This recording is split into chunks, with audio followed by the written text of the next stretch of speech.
Maria Fyodorovna Semyonova with her big dumb face. The longest opening sequence. That midlife crisis. When are all chairs bolted to the... We're not told that. Yeah, we do. We're not told that. It is written. It is written. Well, as once again, I forgot to turn that off. I do it every once in a while. Excellent work. Excellent work, Chucky Rants. Nico's back. I'm just going to leave that up for a while. He's Thanks a good for dude. Haven't seen him in a while. But actually, real quick, what is covering up is we are at 44. 44. And I happen to like fours, so cheers to that. Cheers. To 44. Cheers. 44. To you, Sarah McCurdy. Just to you. Oh, yeah, here you go. Welcome back, Nico. I remember doing that one time, reading a biography on John Lennon. It was something about he big into numerology, loved nines, had the number 9 following him around his whole life. So I did mine, right? It has to do with your name and all that. And 4, apparently my number is 4. And while 9 was like, you're amazing and you're touched by God and everything about you is great and everybody loves you. 4s were the opposite. It was like, your life sucks. Everybody hates you and everything you ever do is going to be terrible and kill yourself. So to 4s, everybody. Did you also learn your astrology sign as well? Did they tell you that one? Oh, I don't know. That's I leave that to the ladies. All the women in my family, big. We just lost. We had 4 viewers, and now we lost them all. We only have 1 viewer now. Yeah, yeah, exactly. Anytime it hits 4, that 4 curse kicks in, and it just goes back to 0. Thanks a lot, Chuck. A big F yourself. Thanks a lot. That's right. So anyway, let's get right to it. Cool. All right, let's do it.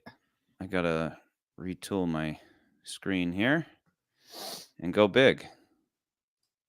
Boop. Okay. All right, the creator. The creator checks the box for our ration of quality, high-concept science fiction that today's audiences only receive on an annual basis. Appropriately set 100 years after 1970, the film is a futuristic retelling of the Vietnam War, but this time against robots, in a frightening but probably accurate vision of the future of artificial intelligence as the inevitable next step in human evolution, centered around a human-robot hybrid messiah figure in the form of a little girl named Alfie, short for Alpha Omega, as in Jesus' final words in the book of Revelation, and her parents, Mary and Joseph. Maya and Joshua, sent by the creator to end the war and bridge the gap between humankind and AI. So yeah, there's a lot going on here. The only downside is that even with this amazing intersection of themes, the overall story is bogged down by too many ideas and unnecessary twists and turns, and would have benefited from some streamlining, because with so much to get through, it oftentimes feels a bit rushed, which only compounds confusion and dampens the emotional significance, which is too bad because the conceptualization and production value is so damn high. Don't let that deter you from seeing it, but unfortunately, there's a lot of room for improvement on this one. Fair? Yeah, this is like the worst movie we've seen on this list. I don't know where you're sure. I'm kidding. I think that is a very fair assessment, because like you and I usually are like sometimes are at odds. I think you liked this movie a little more than I did, and that's I went and usually saw it rare. I haven't done that for any movie this year yet. I went and saw it twice because I needed to know for certain how I felt about it, because it's a lot to take in the first time. It's like, who's this creator person, and then the creator's this, the creator's that, and ultimately, and as usual, we're going to be spoilers all night. You never even meet the creator, so that was confusing. So going back in the second time, knowing everything that was going to happen, any high concept movie is like this. You go in fresh. The analogy I used previously was, it's like painting, right? The first time you see it is like primer. So it's kind of rough and there's spots missing. If you've ever primed something, it's not, it's just primer. The second time the first official coat of paint, everything is fuller. You kind of need that initial primer for that first coat to then stick. But high concept movies like this, you don't have all the names down. You don't know what's going on. So I needed that second go at it, but I still felt the same when I came out. I felt like, this is probably, beyond Infinity Pool, Beau Is Afraid, and Oppenheimer. This is one of the most incredible premises for a movie ever. It just sucks that in the execution, it doesn't exactly live up to that promise. And then I start getting flashbacks to watching something like Gareth Edwards' other big movie, Star Wars Rogue One, where the whole thing there is you thought you were going to get this, the premise is that you're going to watch the plans for the Death Star be stolen. That sounds incredible. But then the emphasis is just on just the action. Gareth loves his action, and the story takes a backseat to that, unfortunately. So let me just real quick before we move on to the slides, I want to lay out the overall plot for anybody not in the know. This is one of those where I don't know if I right now hadn't seen the movie, I wouldn't mind still watching this review regardless. It's not like there's major revelations or anything or things that ruin stuff. But the overall plot: Los Angeles is nuked by artificial intelligence, which is basically just robots. They kind of use them interchangeably. It's just there are robots. They call them AIs or robots, and they are individuals. It's not like Skynet. There's no Skynet. It's just individual robots that are individuals. They're actual individuals. So Los Angeles is nuked by artificial intelligence. So the West declares a war on terror, like war on AI, hunting AIs down worldwide. The creator of AI itself, who we never meet, flees to Asia, which is the only place still harboring / producing AI. The AI worship this creator like a god, which is awesome. That because he's their creator. So they worship him like a god. Joshua, the lead character, he's a soldier. He has something of a complex backstory. He's tasked with finding and killing the creator. This is very much where the Apocalypse Now influence comes in, right? You got to go find Colonel Kurtz and kill him. Colonel Kurtz, again, he was worshipped like a god by his followers. So similarities there. But here it's like he literally created the AI, which is cool. Joshua is tasked with finding and killing the creator and destroying a new weapon the creators created that is designed to destroy the Nomad, which is basically the Death Star of this movie. If you've seen the trailer or posters, it's a big flying ship thing that just goes around murking. Reminded me of like a Halo. AIs. Yeah, it reminds you of something out of Halo, the way it's shaped. Yes. Little do they know that this weapon is actually a human-robot hybrid that can control any kind of electronic technology with its mind, designed specifically to end the war and unite humankind in artificial intelligence, a literal messiah sent by the creator to save all life on the planet. So you have Jesus, you have robot Jesus, and the Vietnam War. It's the coolest premise ever. It sounds epic, but then it doesn't deliver on a lot of the promises of that, and a lot of times, and that's not. I think that premise, boom, boom, boom, what you're even describing doesn't even quite nail all the concepts and everything that's in this movie. So let me just go and start talking about this movie, the creators, and everybody behind this movie. We have, we don't have that first. We got our boy selling merch again, but there's no heroin. No huevos. There's no heroin. No heroin. Again, Nico, you should buy a shirt. Send us a photo of you wearing the shirt and like show it off. Does anybody want a right now? I mean, of course, I'm I guess a sucker for my own designs, but no heroin. That's a conversation starter right there. Right there. What the hell does your shirt say? People are gonna come to you and we're like, why? What? Like either people are like that's offensive. We're like, but there's no hair. I'm saying no heroin. Yeah, just like none. Yeah, like, there's pistachios, gold, diamonds, but no heroin. No heroin. Mm-hmm. All right, let's talk. Anyway, moving on. We got the creator. Oh, we're going too fast. All right, the creator, directed by Gareth Edwards, written by Gareth Edwards and Chris Weitz. So of course, like I said, he wrote it and directed this movie. Edwards, though through this film's marketing, is best known for directing Rogue One, a Star Wars story. He got his start in visual effects. One of his first credits is for the PBS show Nova in 2003. I don't know if you remember that show. It was always about like science fiction and not science fiction, but like science and engineering and cool things that are happening currently. And usually they would have some kind of VFX things to kind of demonstrate the concepts or what they were talking about. Yeah. His first film, Monsters, he wrote, directed, he shot it. He was the DP on it, and he was the visual effects artist, which basically got him a bunch of clout. He next went on to direct the American reboot of Godzilla, which is a decent movie, but I mean, we can talk about it more in relation to this movie, which would spin off to his own shared universe, which helmed all the Godzilla movies that we've seen more recently. And then before doing that, he, of course, helmed Rogue One. That film in particular, Rogue One, had a lot of changes behind the scenes with writer-director Tony Gilroy taking over in the reshoots. When you watch Gilroy's Andor, which I don't know, Charlie, if you've watched that or not, it makes you wonder how much of the good stuff was really Edwards, because Andor is like really good Star Wars. So there's a lot of kind of not that I think anyone has ever been like Gareth Edwards is the real genius, but I do think that like Star Wars Rogue One is a mess. Like I think people overhype that movie too much, and I think you and I agree on that. Edwards did state some of the inspiration behind the creator included Apocalypse Now, which you and I talked about, Blade Runner, Akira, which I think particularly the beginning of Akira, there's like an atomic bomb that destroys Tokyo, which I can see how that kind of falls in with this movie, Rain Man, The Hit, E.T., and Paper Moon. The assembly cut for this movie was 5 hours long. I want to see that.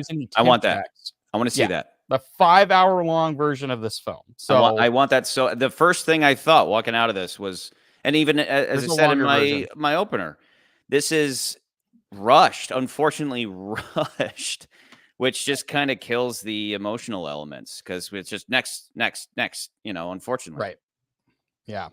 Let's move on. Next, we got John David Washington. Plays Joshua Taylor.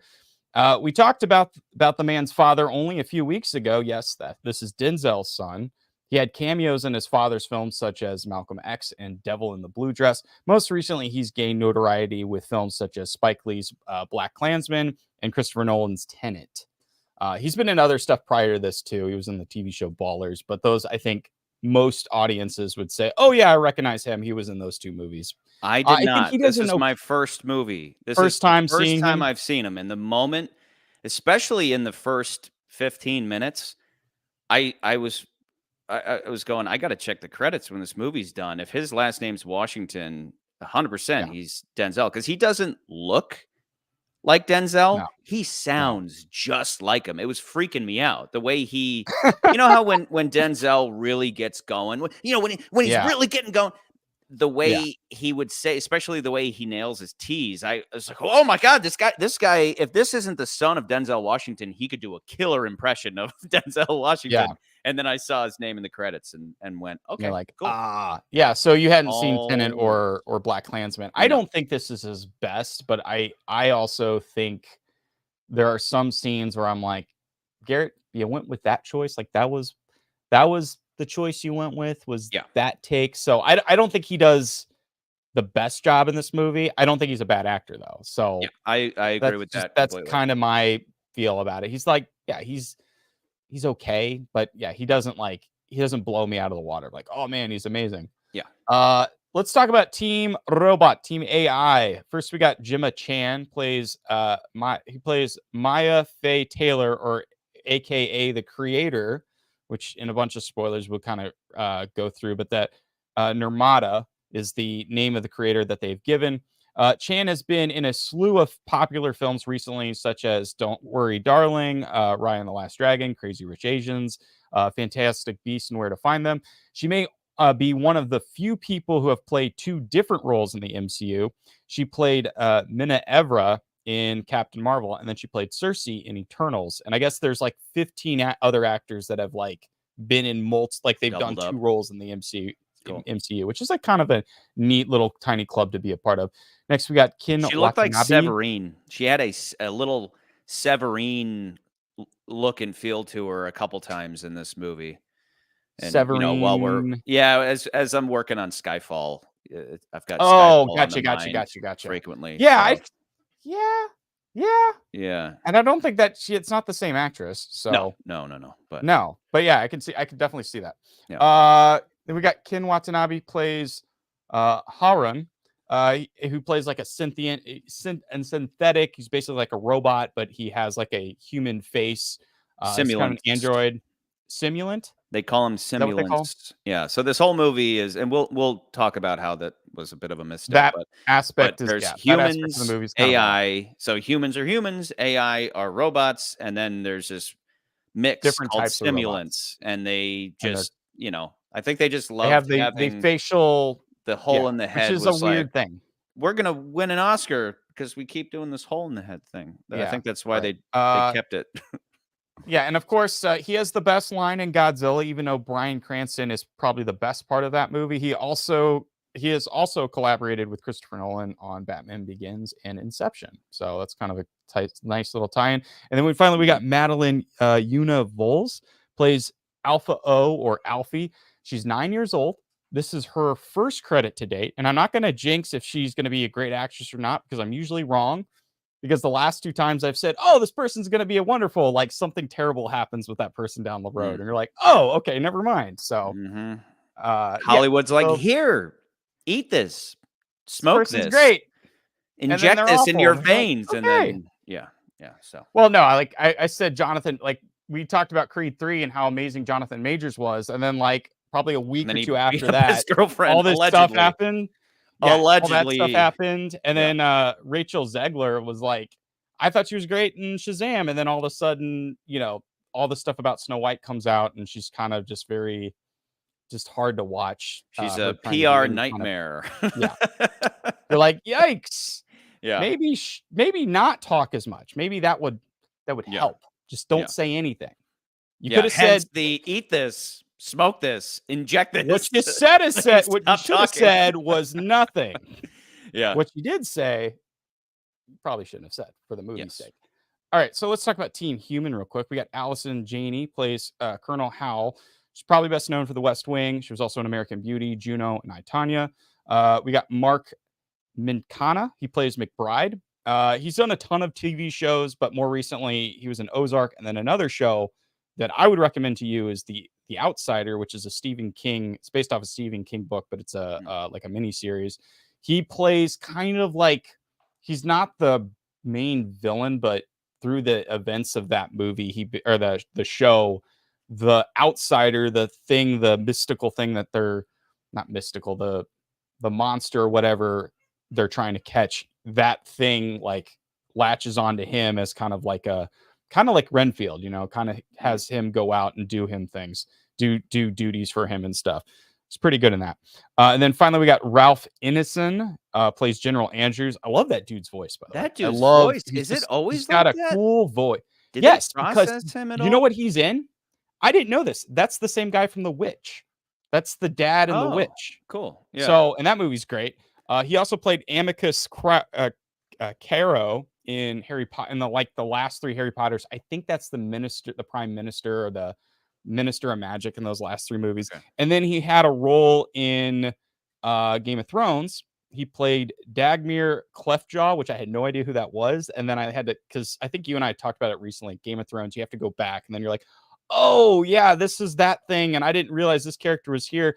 He was part of the Pikes. He was the master at arms, and he like knocks out Greyjoy at one point. Cool. When they like leave him at the fort or something like that. I thought that he was a shoo-in for the robot on the side of the good guys trope, where it would turn out that he's a replicant. I thought, because the first time we see him, Joshua's in a pool looking up and his eyes were lit up. I think it ended up just being something he had on his glasses. They were, futuristic super Google glasses.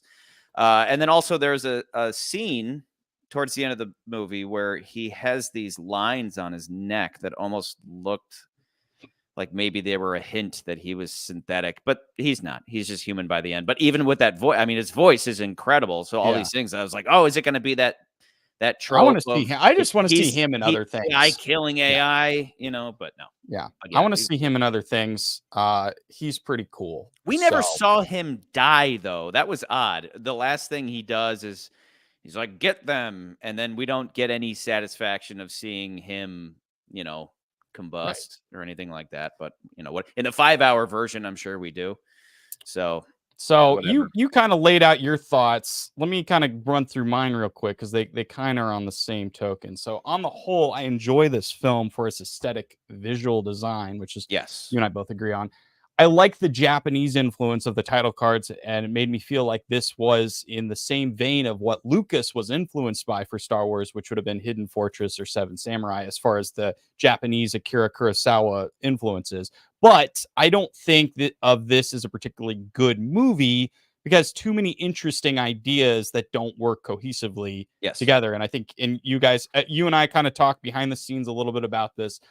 Other thing I was going to say is this film, it reminds me very much of your atypical future dystopian film, where an enforcer of the law in the film's world is pushed in a way to break the law and must go against everything they thought they believed in to tear down the system they meant to uphold. Think movies and stories like Fahrenheit 451, Logan's Run, Minority Report, Soylent Green, the list goes on. It's very tropey in those regards. There's even that moment where his buddy says, the friend who has his own title card, the friend says, don't go native on me, pal. And he doesn't really go native, though, because he's so obsessively looking for Maya. But he does kind of. It reminded me. The other folks think he's gone native. They think he's a traitor. Really, he just wants to find Maya. The whole thing is that he's looking for the creator because he knows if he finds the creator, he'll find Maya. Maya, it's believed that Maya is who is his wife, is the daughter of the creator. So if he finds the creator, he'll find it, his love, who he thought was dead.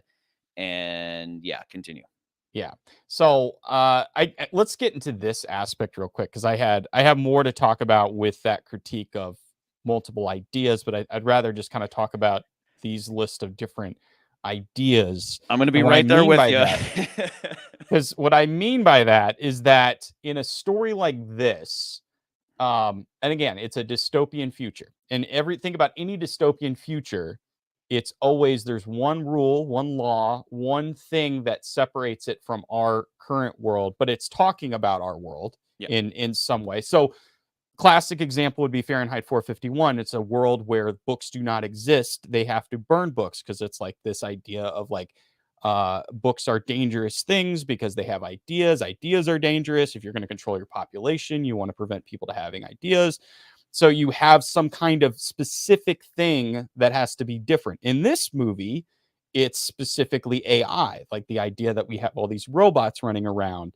That's kind of the big change. And they almost in this movie, because you had mentioned how like there's this like we have all these AI robots. This movie actually kind of has this retroactive history where they kind of make it sound like robots or the robots of this caliber have been around longer in like say the 70s or 80s. Like they had like progressed, and like the timeline that we're looking at is almost maybe where we're at 30 years in the future, but we had robots now or something like that. Like that was the vibe I got after I watched like the first couple minutes. I was like, this seems like they're saying that in this world, in this universe, robots had existed a little bit longer. The timeline is this. The events of the film take place in 2070. 2065 is where it opens. So with Joshua. So Joshua is married to Maya. They're about to have a kid. They're hiding in New Asia. So the whole thing is that New Asia is like Japan, China, everything Asia is wrapped into one thing, and then America's like the United States or the EU. Now Asia has its own thing. New Asia is just kind of all of Asia, right? United as one region, one country, or federation, let's call it. And So it opens up on that. Turns out his source is Maya, and he's undercover, and he's married to his source, which is kind of crazy. But the whole thing is that he is in love with her, but he's using her to get to the creator because he's been tasked with killing the creator, just like Colonel Kurtz, as we mentioned. And he before. believes the creator is her father. Her father. And you find that out. I feel like you find that out. Which it was. It was right. the father. It's just we'll talk about never that. See him, never meet him. Yeah. Okay, so let's talk about the one thing that real you quick, and I. what I was saying though. No, I was saying 2070, but then Right. opens in 2065, and then I think it was 10 years before 2065. So 2055 is when the nuke went off. I think when that 15 years. There was a guy the guy giving the speech in like the State of the Union looking speech. I think he said 10 years ago, right? So the nuke, right? But no, he said 2055. So the events of the movie, as far as Joshua trying to find his wife, who he thinks is alive, he gets this information, and he finds out, oh, she's actually alive. 2070. Again, it's a little bit of a little convoluted photo dump, info dump, but he finds that out. So that's 5 years. Like that's the 2070. 5 years have passed between the beginning of the movie where he's with his wife, and then there's this raid that happens from the US, and they attack him, and his wife gets killed, and then there's 5 years. But 10 years prior to that event, is the bomb. Exactly. Is this 2055. So it's like by the time the actual events of the story are going on, where the main through line of the story is going on, it's been 15 years since this nuclear bomb. But it's like those like us explaining that is one of the reasons I think this movie is also just overbaked with ideas. Now I want to talk about the biggest like overbake of ideas, and that's the synthetics, or you said the simulants. Yeah. And you and I think we talked about it prior, because we had a lot to talk about. Like we were just both kind of like, wow, that was a kind of an interesting movie. Like I called you because I said I have to go see it again. I have to be certain, because I'd already written out my intro, and I was like, I need to be certain on how I feel about this. And the first time you watch a movie, maybe you'll have questions, but you should be able to follow it. And this movie would have helped if it was dumbed down a little bit. And by dumbed down, I mean simplified. Take something like The Matrix. The Matrix is this very high concept movie, but it is very simple. Well, especially because it's the hero's journey. It's very simplistic in that sense, where it's guy living his everyday life, gets called to adventure, meets he ends up meeting an oracle, but Morpheus is what would Morpheus be? He's kind of like the old man who trains him or whatever. He's like he's like the Obi-Wan. But yeah, so he goes to meet Morpheus. We have this long drawn out sequence where we as an audience alongside Neo are introduced to the idea of the Matrix. He rejects it at first. He starts to, he accepts it as he begins his training. Then he goes to see the Oracle. The Oracle says, "You're not the one." That's right at the midpoint of the movie. So it's like the first part of the movie is you're the one, you're the one, you're the one. You're not. You have your false victory there. So the second part of the movie is him thinking, "I'm not the one." Right at that point, Morpheus gets taken. He decides, I'm going to go in and save him. He becomes the one, and we're done. Very simple, but mind-blowing within that. They accurately educate the audience. With this, but I think that the thing that separates this movie is that the ideas, when I say the ideas, I'm saying the concept, the premise is overcomplicated in this movie. Whereas in like The Matrix, it's simplified. It's simplified in the fact that they lay it out. It's like, listen, this isn't the real world. All of mankind has been put into a simulation in order to literally fuel robots, AI, that dominate the real world that we used to call Earth. We have no idea how long this has been going on.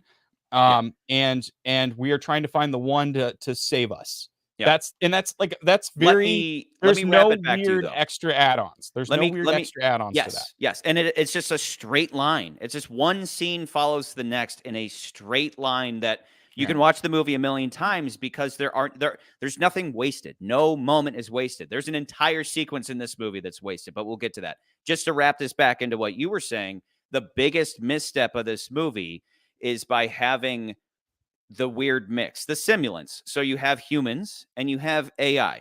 Simple, right? And they draw a parallel early on where, and this is very true, where you had Homo sapiens and Neanderthals.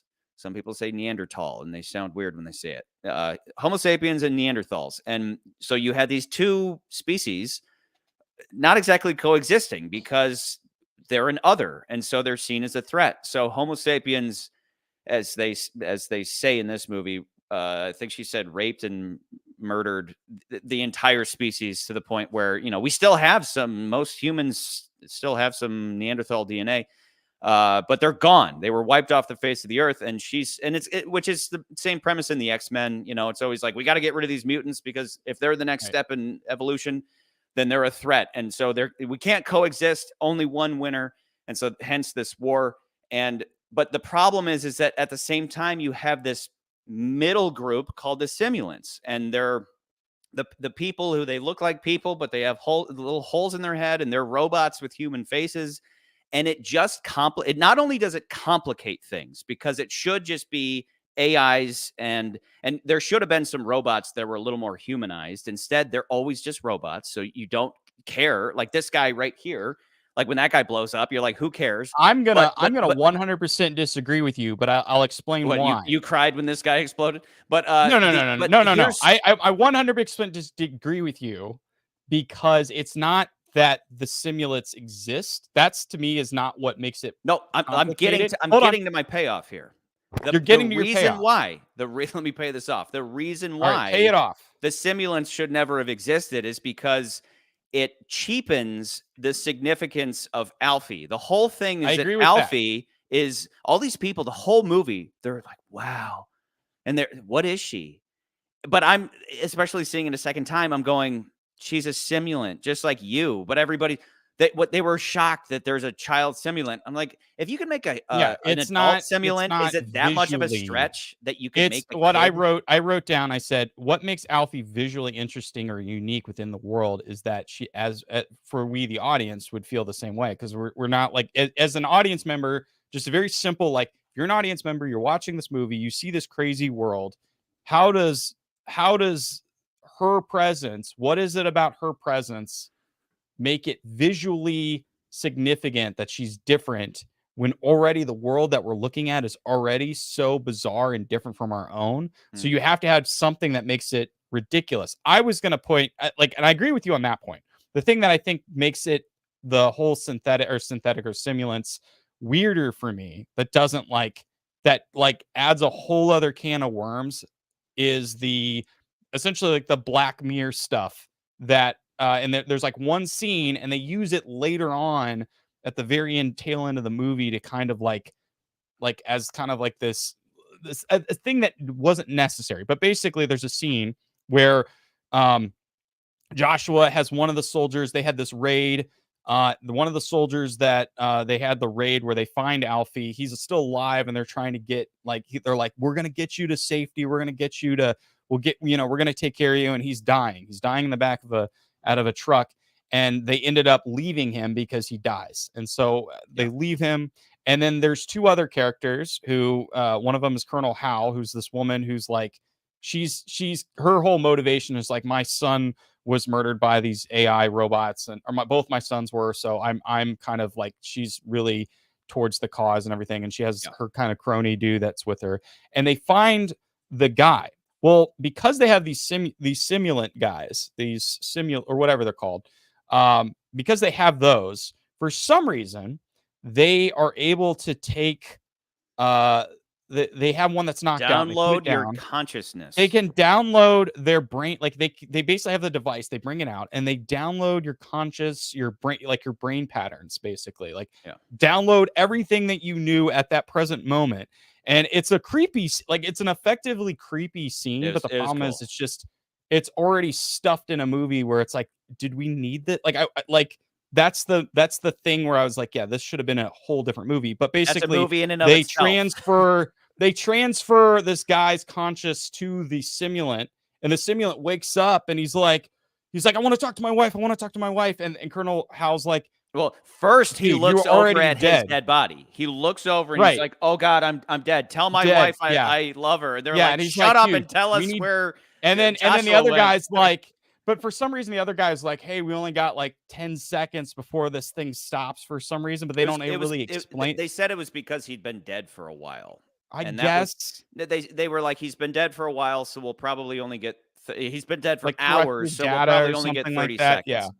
As opposed to when they do this at the end of the movie with Maya, she had just died when Right. they did the download. But But it's the she'd also only been in a coma for a while, but I guess that doesn't matter. But it's but the my only thing they use to pay off that. And I don't think it's and I think you and I agree it's like it's not as effective if that wasn't even in the movie. I don't think it necessarily needed to be that was in the movie. only It's a there to cool set idea. up because Joshua says from the beginning his whole motivation is just Maya. He doesn't care about any of this other crap.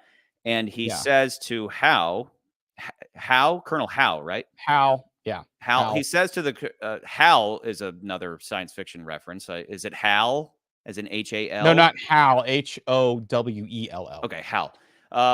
He says to her, "I would do anything for just one more minute with Maya," and then that's what he gets at the end of the movie. He gets a minute with her, and that's set up and paid off technically. But it's just as they're sitting in one scene, they're sitting ready to raid because they bring him on so that they can use his previous knowledge of a lab so he can kind of run everybody through the lab and get to the weapon and kill a bunch of people. And she, on the way there, he lays out his motivation and she lays out hers. And so there's a lot of that, just like here, boom, just if you're not paying attention, you'll miss it type of stuff. But yeah, then the downloading of the consciousness is set up, and like you said, it's a creepy scene, it's a creepy moment, and kind of cool. And then, but it's just there to get us to that ending payoff of him having one more Yeah. minute with Maya, and that has its own issues. Maybe it would have But worked if that it's ending it's had hit it's harder. the problem is But we'll when you get there add too. the problem is, and I wrote this down too because I want to make this distinction is that the problem is that idea in itself is an entirely different science fiction movie altogether. Yes. And I mean, it's been looked at in from different angles on several different episodes of Black Mirror. With Yeah. each story being something different, but they've always kind of gone back to that idea of downloading your brain and then putting in a computer and then letting that computer run so you could technically live forever, but as a Yeah. digital version. I will make the distinction though. I said I could see the similarities with Star Wars, and I could see how someone could criticize my critique of this movie saying, well, Star Wars has multiple ideas, has the Force, has droids, it has Death Star, it has like lightsabers, has all this stuff. I think the biggest difference is that those are all pieces and those pieces don't interfere with each other and they're all part of a tapestry. That's They all like this is the congeal. world. This Yeah. is the world we live in. There are Yeah. some characters that have the force, but like it's never like the story is never like it is never completely affected by the force being the main driving force of the story, or the droids aren't the main driving force of the story.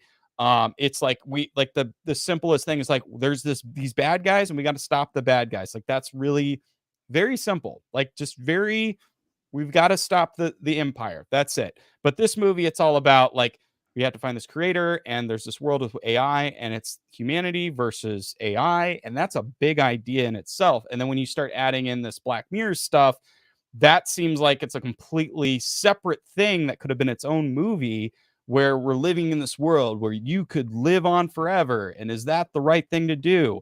And you could do a whole other story where, say, like the conscious of this person's downloaded and that conscious actually goes and kills somebody while the real person doesn't kill them. And then now that becomes a whole science fiction story where it's like, well, wait, is the law saying that like this person is the person's brain that did this? So would this person also, should they also go to jail for the murder? You know, like you could go Yeah. in so many different directions. That's just a spitball. That's Just like, cool. That's wild.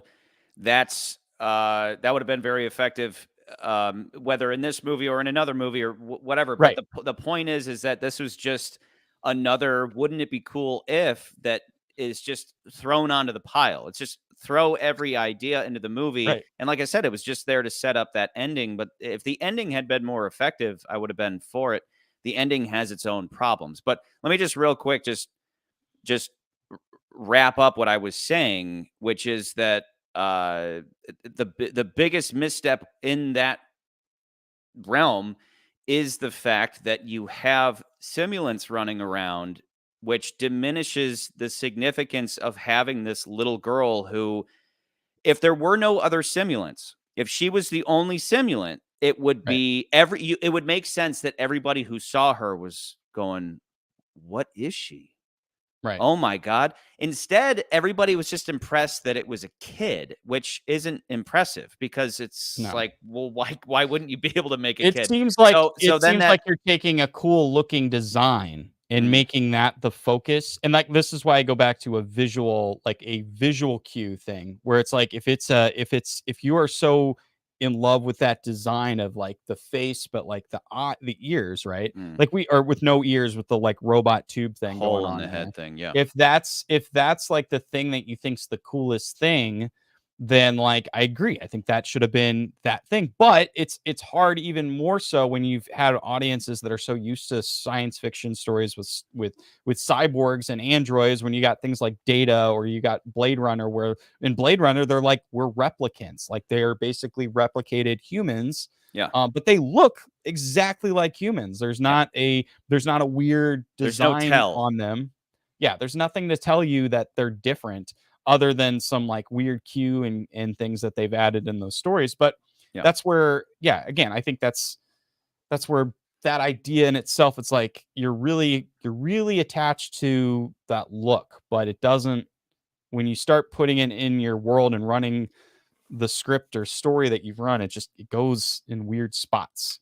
And it doesn't quite make sense. If you the whole, what we're getting at is that when you have this, just dump every idea in the movie, what happens is, without any kind of restraint, it starts to dilute the effectiveness, as opposed to take that consciousness downloading tool and Gareth, throw it in the back pocket and go make another movie about that. But maybe you thought it would work here, but take a couple of ideas out, and that only boosts the remaining ideas. Throwing everything in there does nothing but dilute things to where it's less effective, unfortunately. So I wanted to give you these little pieces, these little nuggets of information that I'd found going into this one, because so again, like my personal thoughts on Gareth Edwards is that he is a very talented individual that doesn't have any restraint. And and I think you can tell by when you look at all of his other movies, at least when you look at Godzilla and you look at Rogue One, you can kind of feel that. And what's funny is, so I was kind of going back because I do specifically remember watching this video where they were talking about Gareth Edwards and how he was developing the script for Rogue One, and it was a lot of coming up with cool. I mean, I've done this myself, but like you kind of only use it as a tool, but you don't use it as the ends to the means, where you come up with ideas or scene ideas for what you're doing. So you would come up with some kind of cool thing or an idea.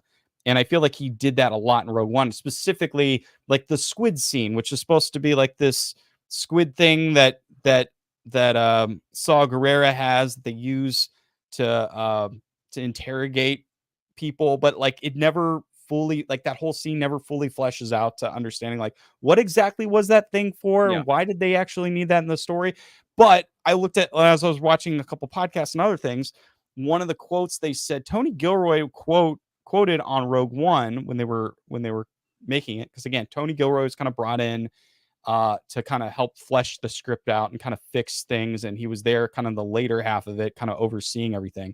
But he had said there are too many ideas going on where this film needs to be about sacrifice, and that's just talking about Rogue One, which makes me wonder was how many, like, this is basically the version of Rogue One where he's just like, here, we're gonna take you off your leash, like you're not restrained by a franchise that has to like appease all these fans.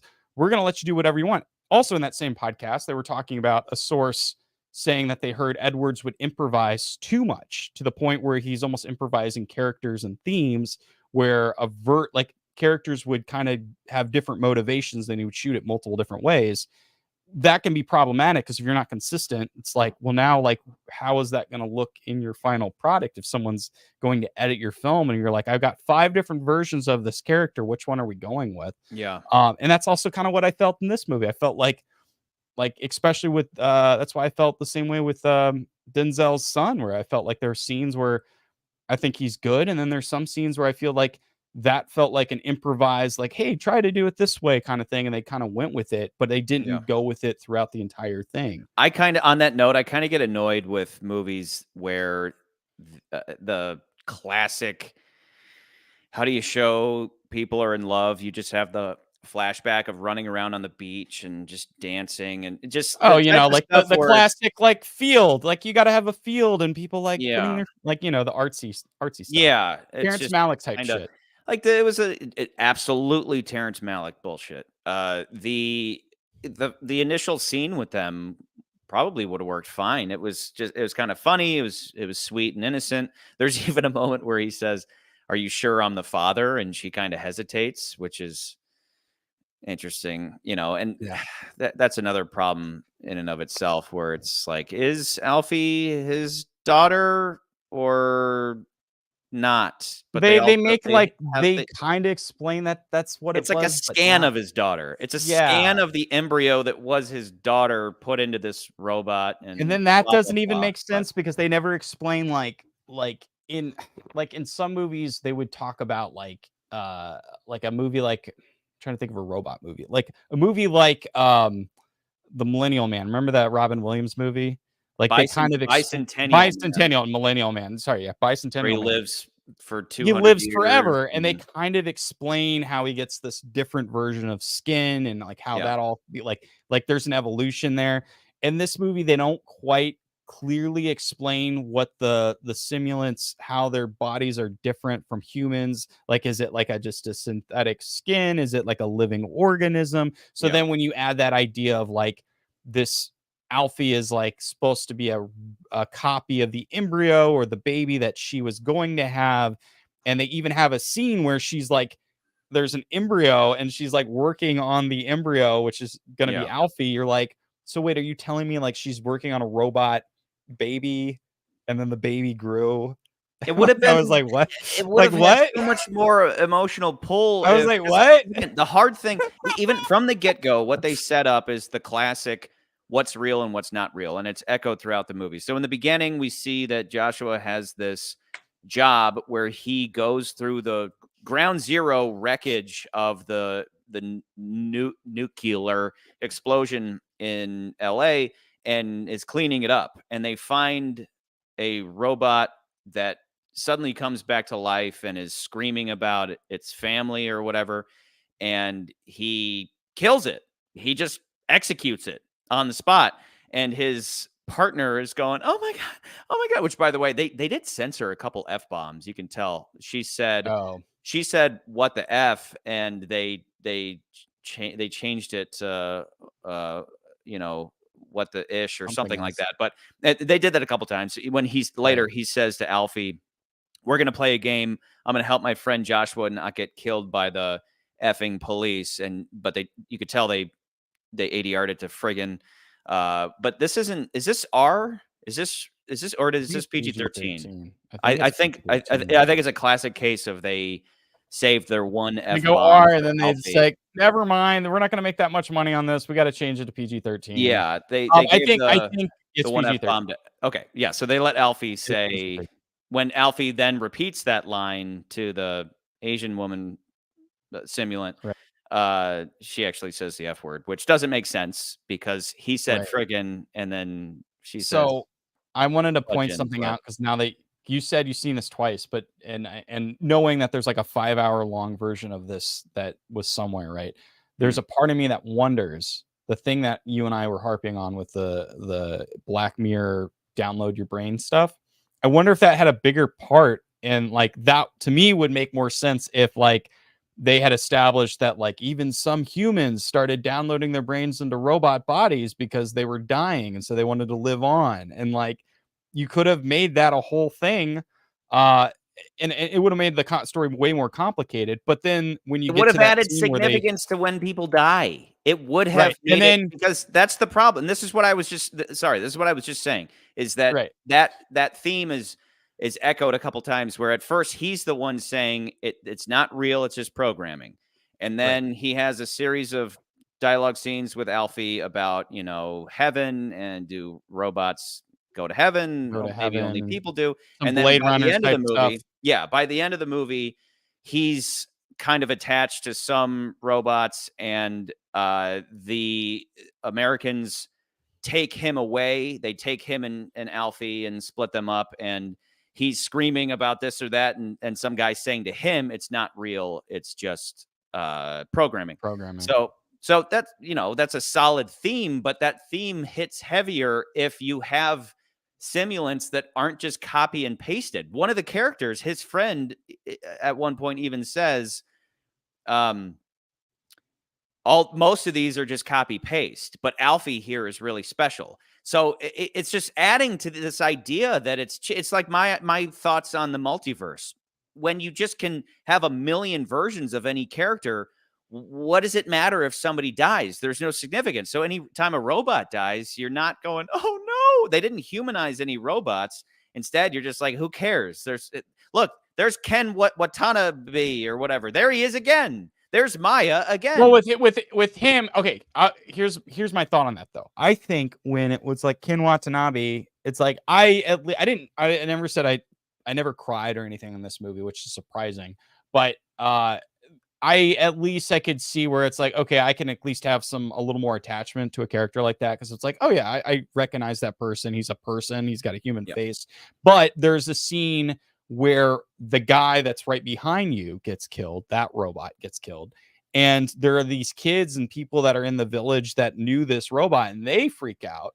Yeah. And that's like, yeah, that's a weird, but again, like that's where I'm thinking, that's where my mind goes, where I'm thinking, was there a draft, or is there was there an idea there with this whole like part of me saying take that whole thing out, but was there original version where it was like they even insinuate that people started downloading their brain files because they knew they were going to die, so they transferred it to these AI, and then like some of those AI got upgrades, and that's why they have human faces and stuff like that. Was that an idea there?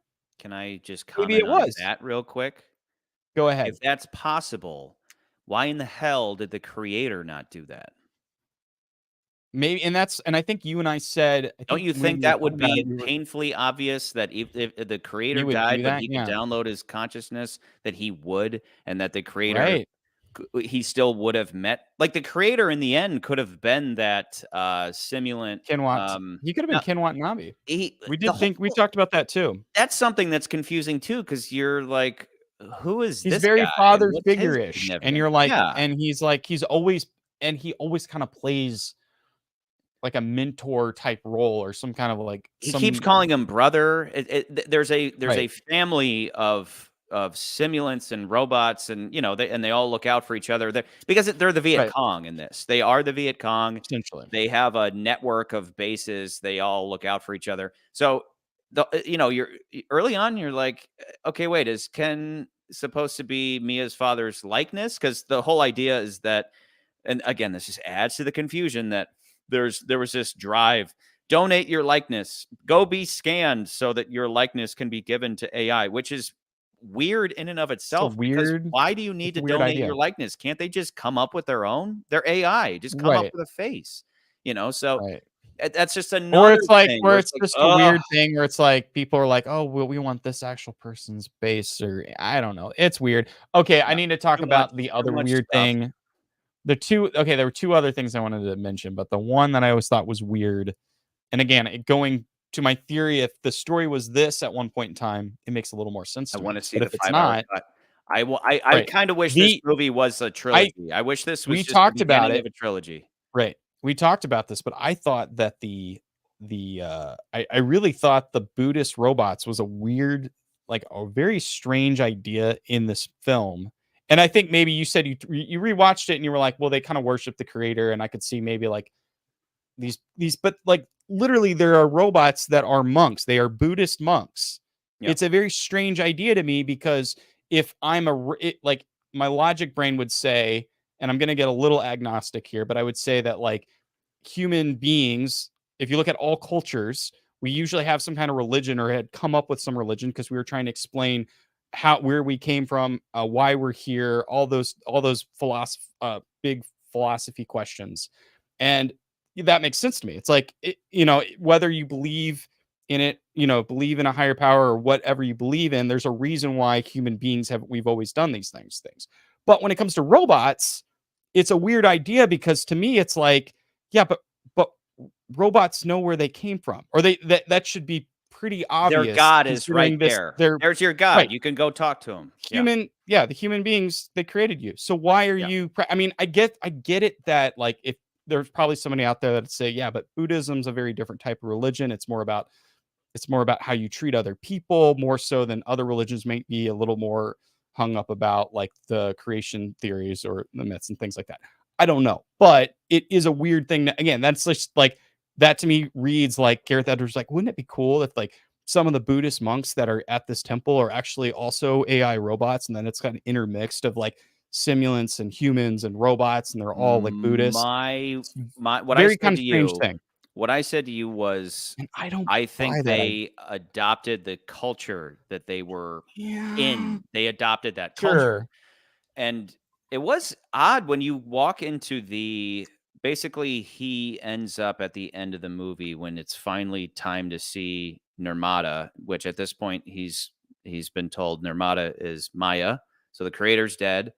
Didn't download his consciousness, but whatever. Now the title of creator then moves to the next of kin, apparently kind of like a king, I guess.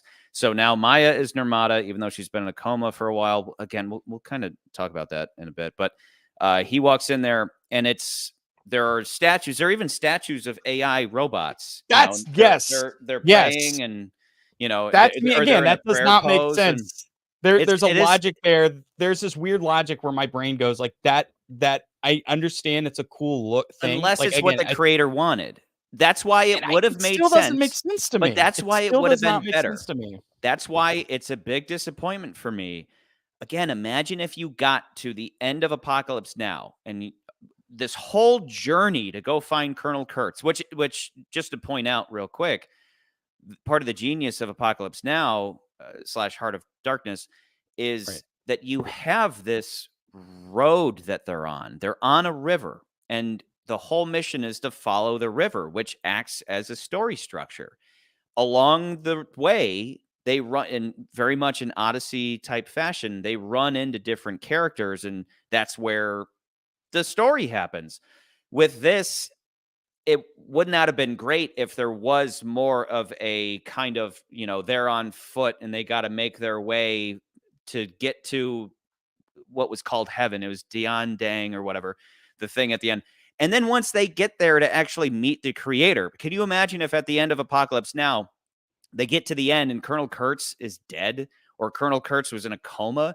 You'd be like, that's a horrible disappointment. Right. I want to meet the creator. But then that's like you're taking away it actually, that reminds me of it's one of my favorite movies, but it's not like, it's like a guilty pleasure at this point, is World of Tomorrow. Sky Captain in the World of Tomorrow. Very similar. Never saw the very end of that movie is very much like, it's like a 1940s version of like a kind of a weird Star Wars alternate universe world where there's like robots, and they take a lot of inspiration from like old Superman cartoons. Cutting to the chase, Sky Captain, they go to find this guy who they believe is the cause of all these giant robots and things that are attacking the cities and all this stuff.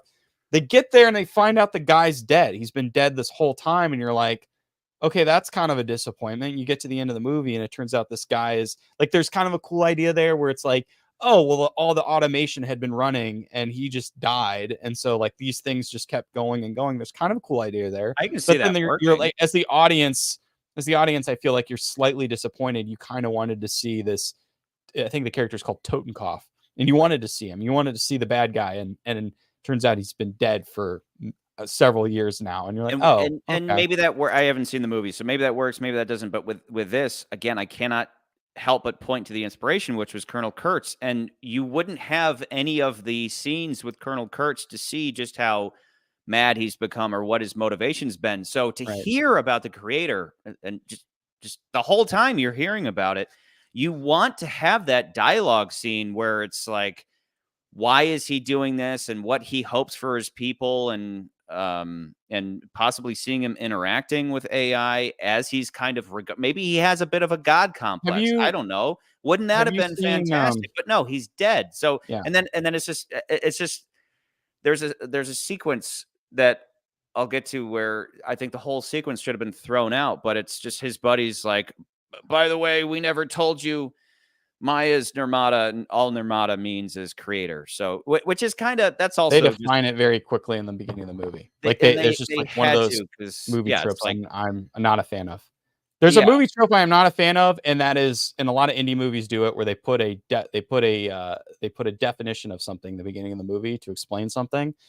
And I always hate it. I always just like groan a little bit because I'm like, because if you kind of look at it like, wait, Nirmata, wait, what, creator, and then for the rest of the movie, they never say the creator. So, I get that they would name it creator and that they did you ever see Akira, the anime?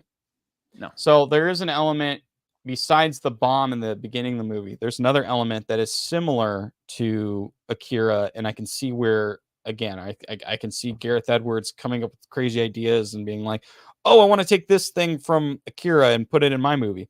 In Akira, they talk about how like Tokyo, basically in that movie, Tokyo explodes. The very beginning, the first shot of the movie, you see Tokyo being decimated by some kind of atomic bomb. You later learn that it's not an atomic bomb. It's this psychic force that had destroyed Tokyo. And you find out that the military found the source, and it was this kid named Akira. And they saved they dissected the body of this kid, and they kept his remains underground in this bunker. And so like the movie is called Akira, but like you never see Akira, and they only mention him, and then towards the very end of the movie you find out like he's been dead, and he's just like they just have the remains of Akira left. So I do feel like again, I think it's a Gareth Edwards, like, I'm inspired by this movie and I want to put this element in there, and it's like you put it in there, but then when you like step back and you're just watching as an audience, maybe it doesn't all quite what coalesce. Would have helped a little bit would maybe have been in that opening to introduce us to Nirmata, and maybe we just see some archival footage of him doing his thing, and whatever, fleeing or whatever it is, but something to kind of visualize him. So it's just like, boom, there he is.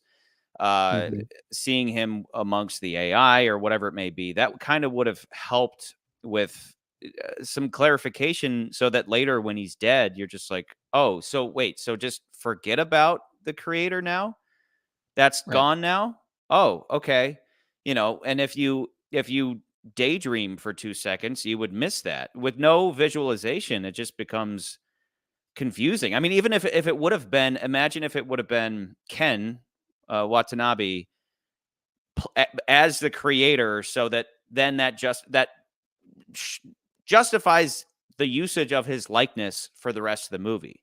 So it's like, that's not the creator, that's just a simulant based off the likeness of the creator. But maybe in the beginning we saw Ken acting as the creator, and they're the America, just like Osama bin Laden. That's what he is. He's Osama. He lives on the other side of the planet, hiding in caves and stuff, just creating AI and this thing that's been outlawed and that the West has decided they're going to destroy. So to put a face to that, just like everybody knew the face of Osama bin Laden, it would have been nice to at least have some visualization of him. But instead, he just remains nothing but an abstract idea throughout, which is I just thought it was a bad choice. A good choice, though. A really, really good choice. The, I guess, iconic thing of this movie is the Nomad. I think the Nomad is cool as hell.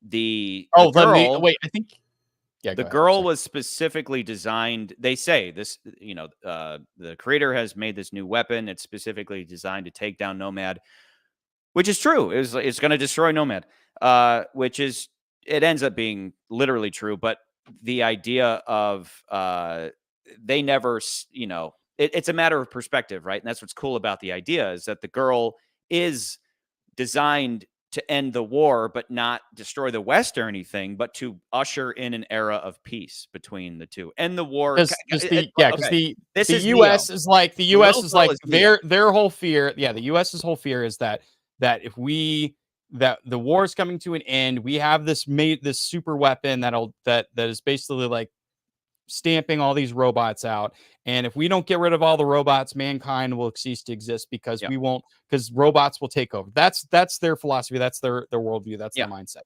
However, when you have scenes with the AI, the robots, their mindset, it's like, no, like we don't care, like we just want to live in peace, like we don't even want to go conquer the humans, we would rather let the humans just exist and we exist, and like that's it, like that's our philosophy. Like that's what we want to have.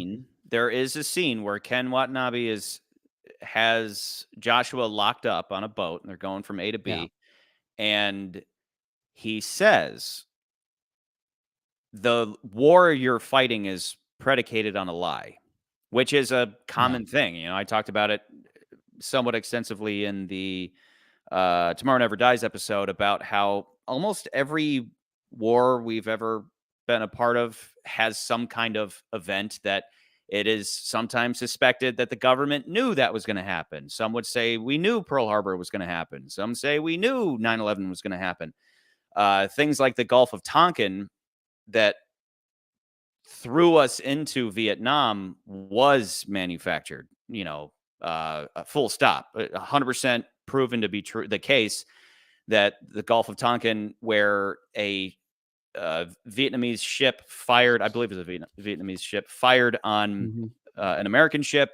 That was just a lie to just be like, and if you look into, I'm almost afraid to mention the operations on here, so we'll be branded a conspiracy theorist podcast. But the point being that there is, like, there are documented operations about, let's do things like blow up a commercial airplane and blame it on Cuba so we can go to war with Cuba, so on and so forth. So for him to say this whole war is based on a lie, he tells Joshua the nuke that went off in LA was actually due to human error. Y'all blew yourselves up. We had nothing to do with it. And now that's being used as an excuse to essentially fuel the military industrial complex and have this prolonged war in New Asia, just like Vietnam.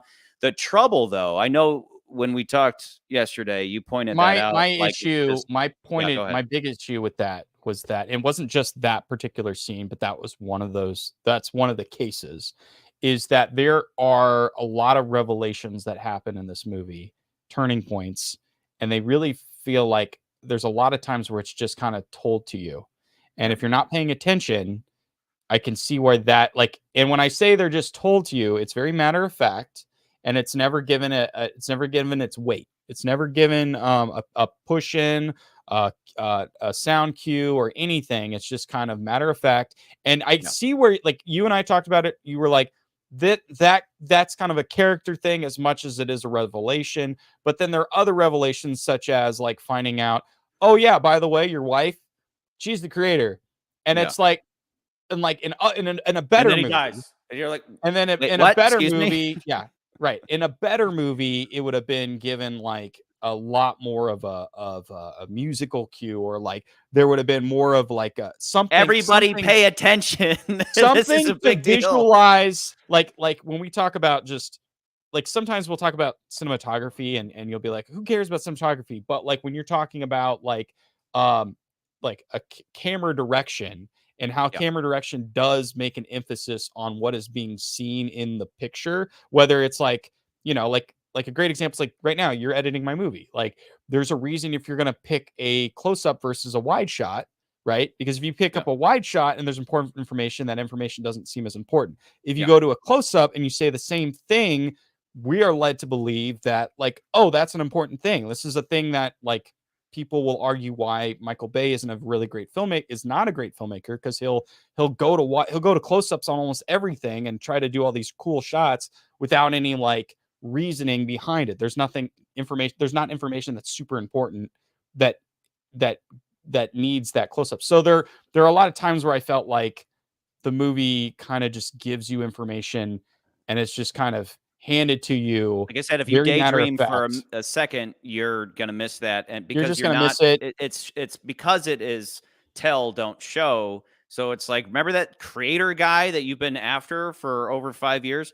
Yeah, he's dead, and it actually is your wife who's the creator the whole time. But then later And she's you're like, in a okay. coma, whatever. So, but There's a lot of so moments my like that. so It's not my just that yeah one. yeah. So my problem isn't necessarily that the revelation wasn't given a lot of significance as it was said. My problem is that, and I watched the movie twice, it Right. elicits no response from Joshua.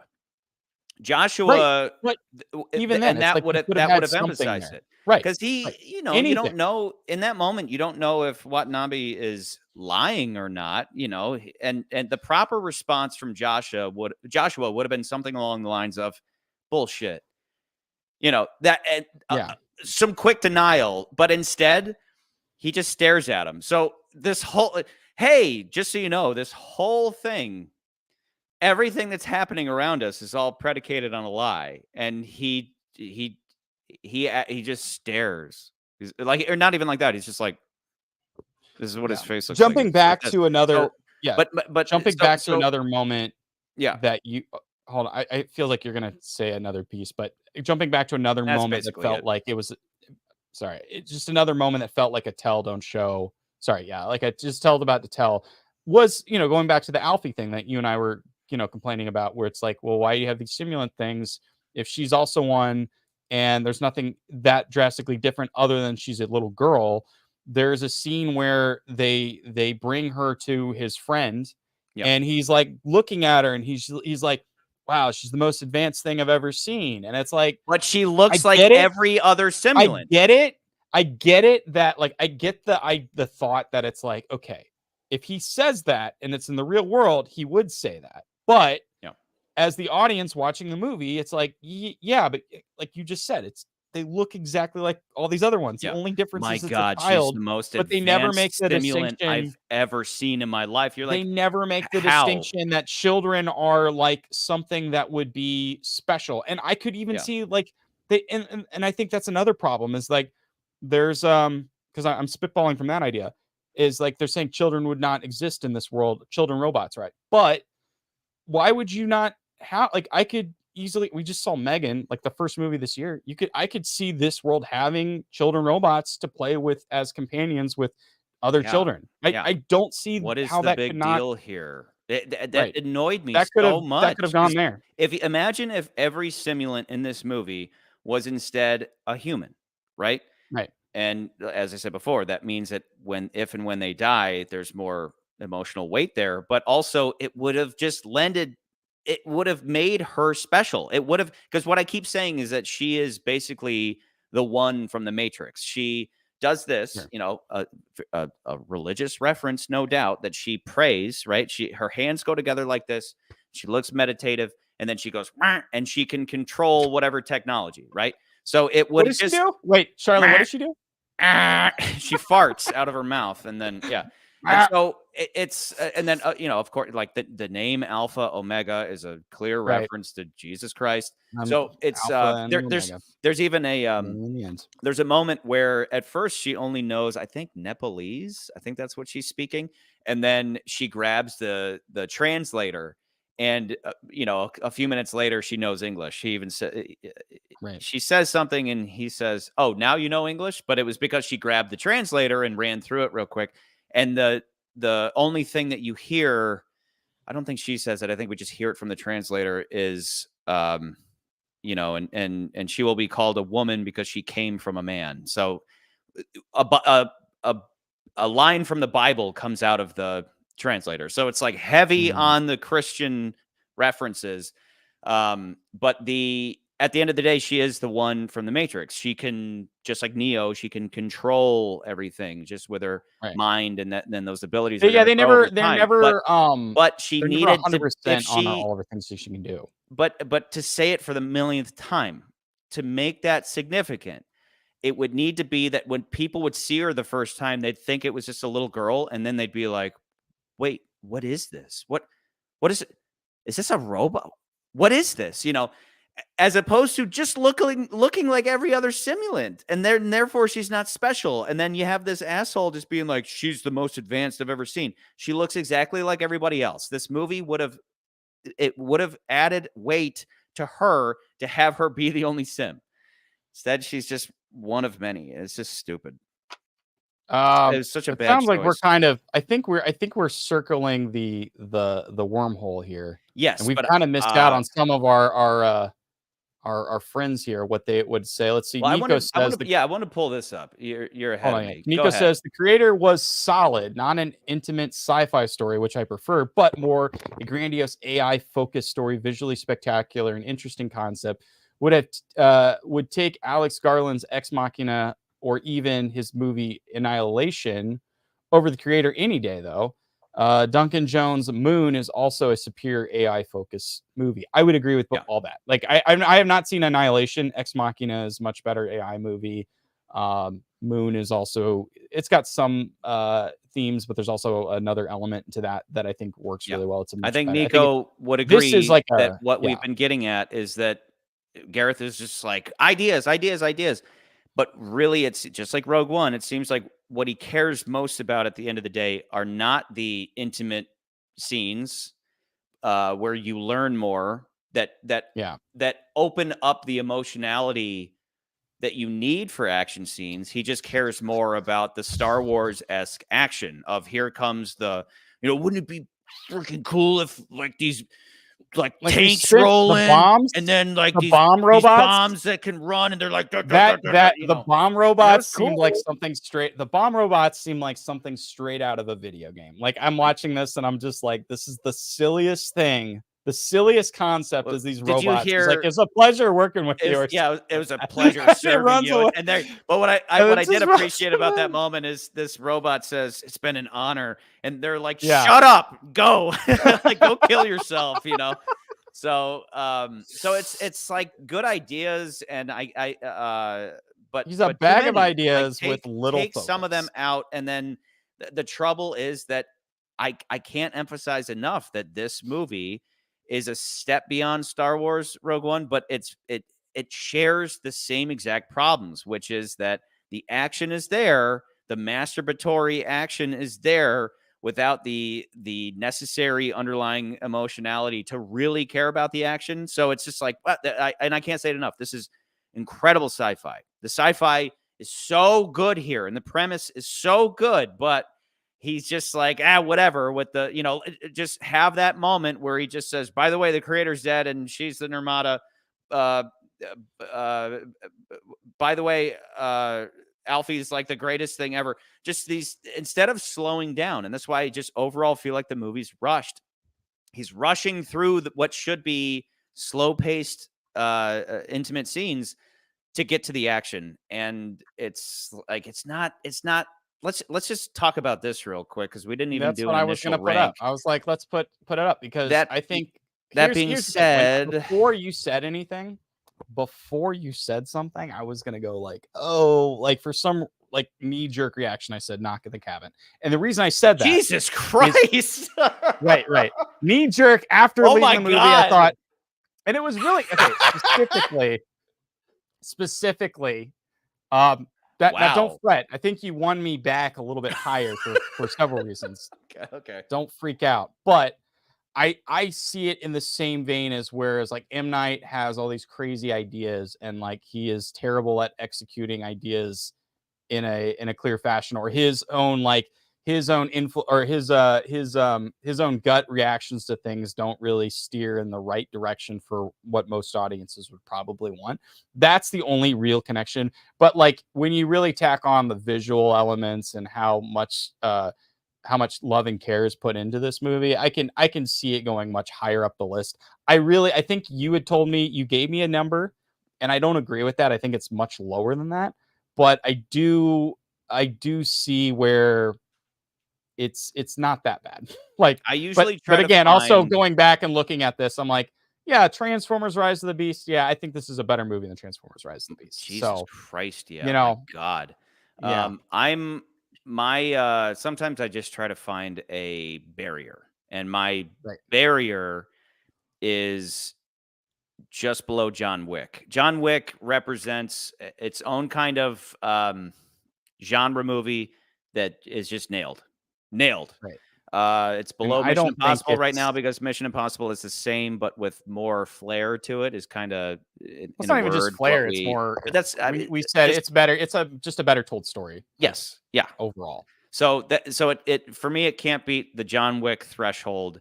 I think I it don't think easily beats. I mean, bug just hit me in the face. I my kind of where I'm leaning towards is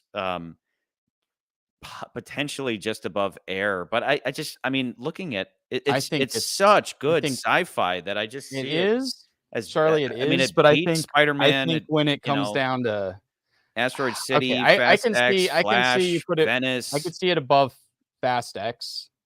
I'm more in the camp of between the Flash and I'm closer to the Flash. I don't think it's. Okay. The I think when Flash. it comes down to the story and the acting and everything else that Creed and Air and Sound of Freedom have to offer, even like I didn't want to go see Sound of Freedom, Hmm. but like going into Sound of Freedom, I have to come out and say like, look, I know it's controversial for whatever reasons, but when you just look at the movie and its bubble, it's emotionally compelling It's and effective. it's effective. This movie Yeah. is not emotionally effective for me. It has Yeah. really great ideas, really cool stuff, really cool visuals, but like I wanted to I like typically I go to movies and there's a lot of times when I go to movies and my emotions get the best of me and I will like tear up or get a little emotional towards the Mm. end of films or get excited about stuff. For whatever reason, this movie just never did that for me even when the final climax is happening and like he's having to say goodbye to Alfie and I wanted to be like, oh my gosh, this is like I'm gonna cry, but for some reason I couldn't even bring myself to do it. And when he like runs back into his wife, I was like, this isn't doing anything for me. And like I The know that's like reason trying why, to, though, is and I that just I feel like think all these other things never add up to me, and I just never feel that. And I feel like, and again, like I don't think it passes a Haunting in Venice. I think Haunting in Venice is a much more calculated and much more focused movie. And yes, it's dealing with a lot of stuff, but at the end of the day, you're like, it's more in the wink, wink, nudge, nudge kind of like it was it haunted, was it not haunted? And mm, at least that I think that works within the framework of the whole murder mystery story. This movie is just throw out as many cool ideas uh that you can think of and just put them all over the place and it's like it has like a plot that you can kind of follow. I shouldn't say kind of, you can follow the plot. It's like it's pretty standard. He finds the girl, he has to debate if he's going to destroy the robot or destroy the Death Star. They destroy the Death Star.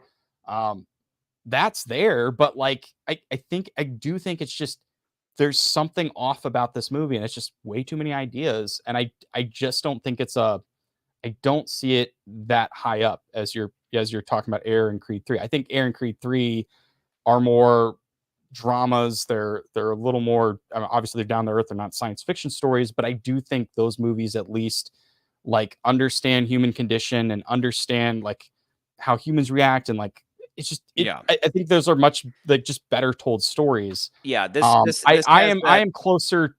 Go ahead. Well, this just has this. I can't help but think of Prometheus, where Prometheus is great science fiction. It's such good science fiction, but it makes really It's pretty bad bad decisions. execution. Kind Pretty of what terrible you're talking about, execution. where it's like, why would a human being do that? So Right. I do. For me, sometimes what it came down to was the editing. I already mentioned how I don't like the. Sometimes it feels cheap. The Terrence Malick stuff, like I said, just cut to flashback of them dancing or whatever. That stuff I don't usually go for, but But even something like a very important scene where you have like remember at the end of Armageddon, where it's Bruce is gonna take the place of Ben Affleck, and it's a moment between them. It's you're my son now. I love you. I'm gonna sacrifice myself. In this, they've had this whole dialogue of she asked him what heaven is. He says heaven's the place where people go when they die. I can't go there Where though good because people go or something good like people that. go. And she says, well, you're not good. And because he says, I can't go because I'm not good. And she says, well, then we're the same because I'm not a person and you're not good. So neither of us are going to heaven. And so that's paid off in the end when she jumps into the escape pod and door closes, and it was effective for me just having this moment of saying goodbye, and then it's they're on opposite ends of this door, and she is rocketed back, and the image of Joshua flies away from her, and I thought that was very effective. But then in the edit, it's like even though we just ripped away from him, what would have been perfect would have been just to continue that shot and continue that as she's flying away from the Nomad and we're seeing the Nomad exploding. And then we see her reflection in the window. And then the camera rotates around and we see her face. And suddenly you're understanding the significance of this because she is little Jesus. She's little Neo. And she's being sent to Earth to save humanity. It's very, very heavy. The problem is that in the editing, that happens where she rockets back, and then they cut right back to Joshua, who's like, "Bye, Alfie." you're like, okay, you just ruined the significance of that moment by cutting back to him. And it would have been better to go all the way down with Alfie, more or less, like just the shot I just described, something like take. the movie Gravity, the movie Gravity. That's what we needed, and then you can cut back to the Nomad after that, and you have Joshua wandering, and then finding Maya. So, and again, I think if had they taken the Black Mirror element out of the story, it's like it's one less thing that overcomplicates it. Here's what I think. The reason why I would say put it next to The Flash is I think there's almost like a flip there, because The Flash I think is one of the worst looking movies we've seen this year as far as CGI goes. Yeah, but I still think that like some people would say like you're crazy, but like the core part of the story of him trying to save his mom or bring his mom back, and then him having to say goodbye to his mom, still rips my heart out. Like I can see why James Gunn would say it's one of the best superhero stories. I don't think he necessarily said movies, but like it's a mess, but it's compelling. Good. I was shocked how effective it was emotionally. It's a compelling story, but I think it is also equally messy in some regards with it's kind of bending the rules so we can put Michael Keaton in the movie, as well as like how bad the CGI is at times, where you're like, how did this pass anybody? Like, how did they not say, hey, let's give the VFX team a little more money and some time and like clean this up a little bit? But this movie is the opposite of that. It's like this is some of the throwing best bad money after bad money. It's throwing like good this money after movie. bad. This movie, at least, it's like it's like the story is there, the plot is there. It's just we threw too many ideas at the wall, and and it looks great, but like that's where I'm like, I will give it. It's like it is some of the best looking thing I've seen in a long time, but I don't think it's as like I think Nico said it's like when you're talking about AI stories, I think honestly I think Megan is a better told AI story than this movie is, but I think that's because it's a little more clear and it's a little more focused. But I think when you look at the scale of this movie, I think that's where it definitely trumps that. And for me, and it's a little bit of a cheat. It's like that cheat where it's like John Wick 4. It's like the story is not really there, but it's so well executed that like you got to kind of give a little more clout to it. This is the same way where I think Megan. I will say I think Megan's a better AI story. This is just the scope and the fact that they kind of add a little more of a religious element to it. I think that's what kind of just inches it up a little bit higher for me. I But will that's where I'd put it above Flash. I will continue to champion the premise. The premise is incredible. And ever since, okay, so like I keep saying, I've watched it twice. Everybody that I tell about it, I basically give them the rundown that I gave, early on. Just here's the overall plot. Everybody, without fail, that sounds amazing. That sounds like the best movie ever made. And I go, I so wish. But let me run through because again, last night got the primer. Today got the first coat, and and these things stuck. This is where probably the first, I'll say 2/3, even though I'm about to attack there's basically 4 sections of the movie, and I'm going to attack the third one. But I'd say overall, it's like solid for so long, and then it's really the third act where it just starts to derail and just become too much. So regardless of the little kind of like nitpicky things we talked about, like by the way, this is all predicated on a lie, and he's like, no reaction. Because he could have been lying. That was my whole point there. He could have been lying, or he could have been full of it. But either way, there should have been some reaction from Joshua. But so there's 4 title cards. There's 4 Japanese style title cards: the creator, the child, the friend, and the mother. I don't know why the friend exists. I don't understand it, because the creator is significant, the child is significant, the mother is significant. The friend is just his buddy, who was the first one to kind of put him on the trail of Maya. You're going to get in with her and report back to me. Don't go native on me, buddy. And then not it only turns that, out he did. He went native. Yeah. It turns out he did. So I have 3 main strikes, right? Because I can be forgiving of everything up until this point. So strike 1. The entire friend sequence could have just gone, because in there you have, she's the most advanced stimulant I've ever seen. We don't need to hear that. It's like, okay, who cares? We already understand that by spending time with her. We don't need that. And as we said, that scene was kind of rushed through as well. What that then leads to is the reason that Joshua took them there in the first place is because his friend once gave him a wedding ring that he gave to Maya so he could always track Maya. So then we go to, he's like, hey, can we track the ring? And he's like, dude, she blew up. She blew up in a bomb. Like, you're stupid. The ring is gone. And he's like, no, I gotta find her. It's like, this is really stupid, but let's do it. So then they go to try to find her in the same home, the same blowed up home where the story began. And he's saying, there's stuff you don't even know about. For some reason, nobody ever told him. And then that guy gets shot. Again, this is all very rushed. He gets shot. Hang on, let me back up. Joshua goes into the home. All of a sudden, these memories start playing. I even on a second watch through, I was like, wait, why are these memories playing? You know what I'm talking about? Well, I guess it's because it's like a weird thing, because it's like because it's like, oh, this is, I don't know if it's a cue for the audience to remember, like, oh yeah, this is where the beginning of the movie was, or if it was more like, oh, this is why this is so significant for this character, because this is where all these, I just don't know why it was playing. I was kind of confused. I'd have to see it a third time, but the third time, then his buddy runs up, is like, dude, I told you we shouldn't be here. And I'm sitting there going, yeah, I don't know why I'm seeing any of this anyway. This should be cut from the movie. He gets shot.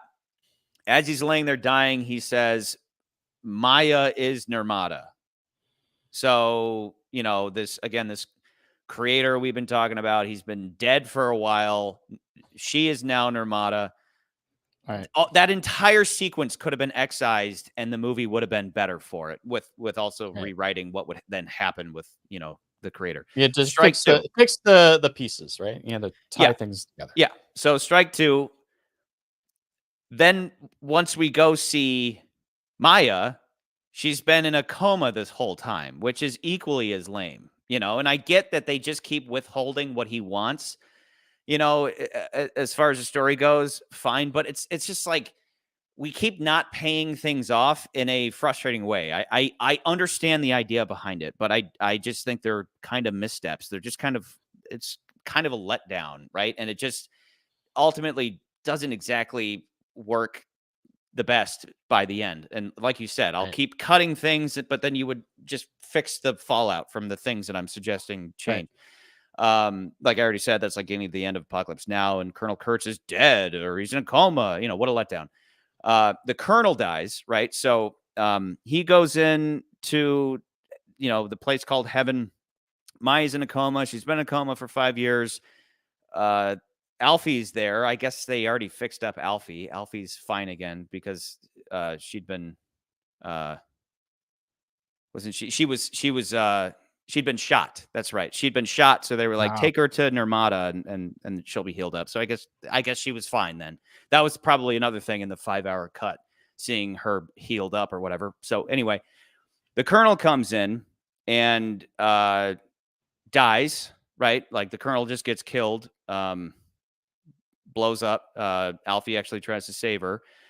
But the Colonel had just been saying, if you give up now, Joshua, nobody needs to know that you've been acting like a traitor this whole time.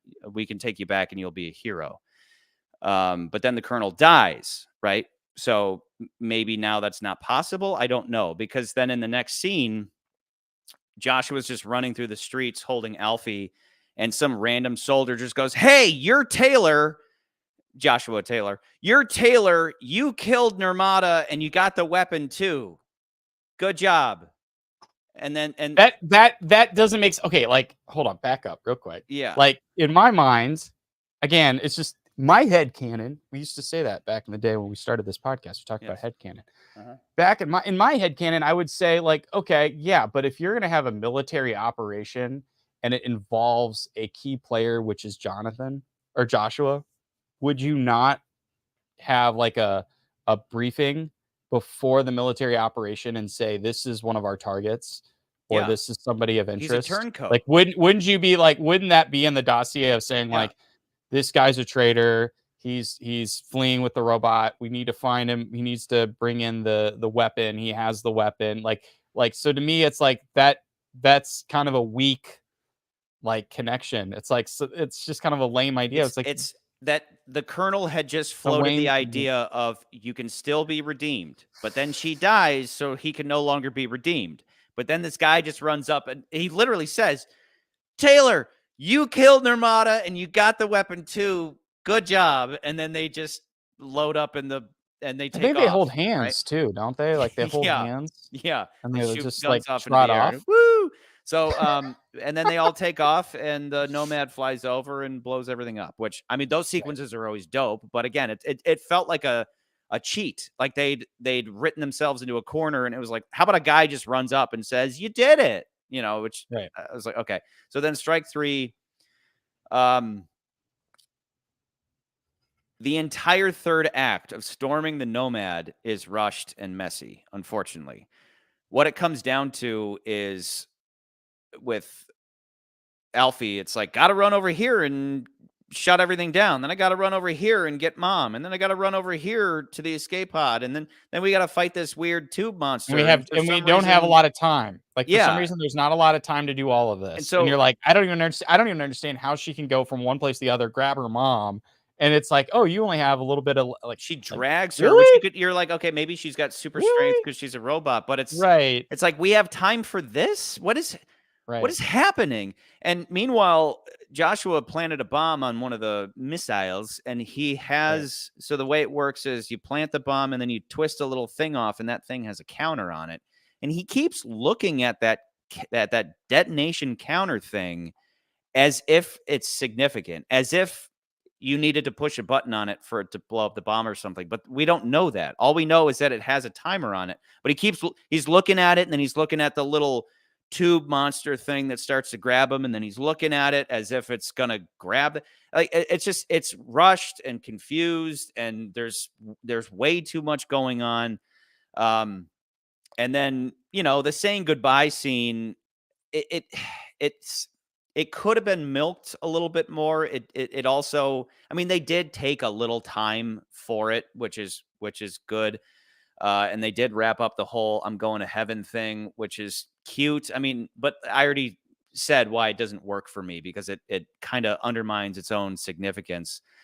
And You know what I think it could have used is it could have used a something a little more.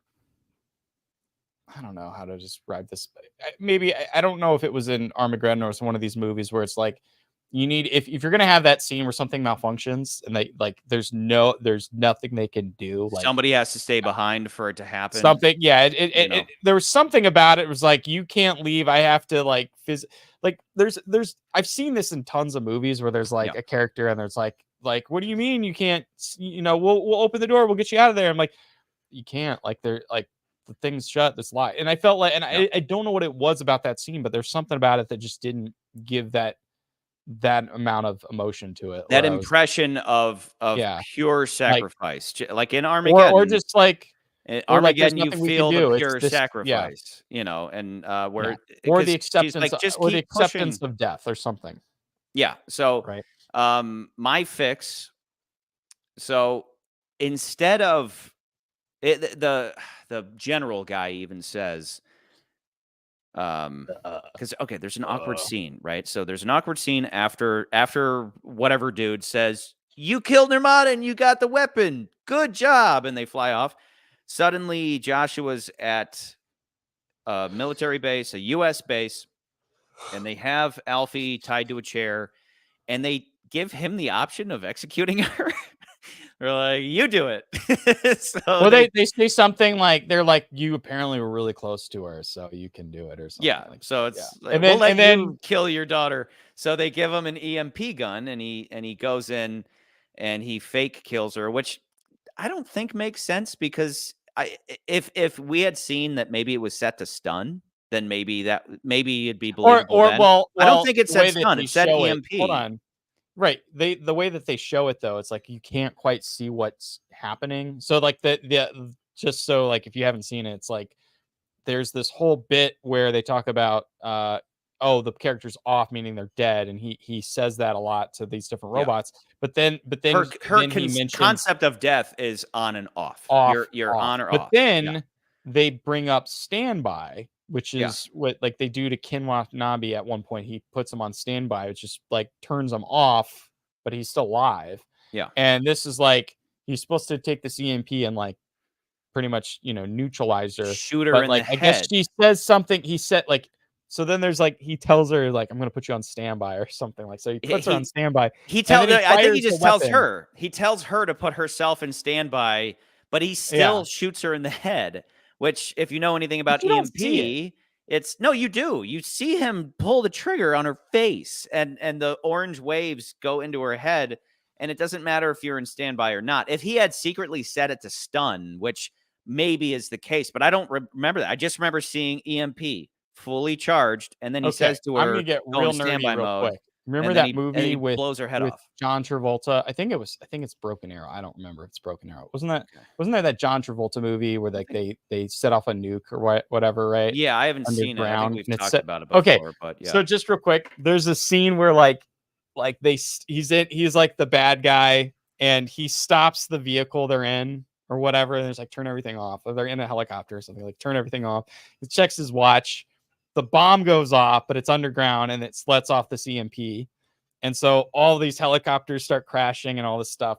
And then after that is all cleared, he's like, all right, we can go. And then he turns the car back on and they drive off. I wonder if that was his thought process is like, you put yourself on Yeah, standby and then he yeah, shoots her and yeah. then he can turn herself back on. You know, Like, I nope. don't know If you thought. are a anything with a circuit, doesn't matter if it's on or off. It would just fry that circuit because doesn't matter that it's on or off. It doesn't matter if it's in standby. If you shot this little girl in the head with an Is EMP that what an gun, EMP she'd be does? dead.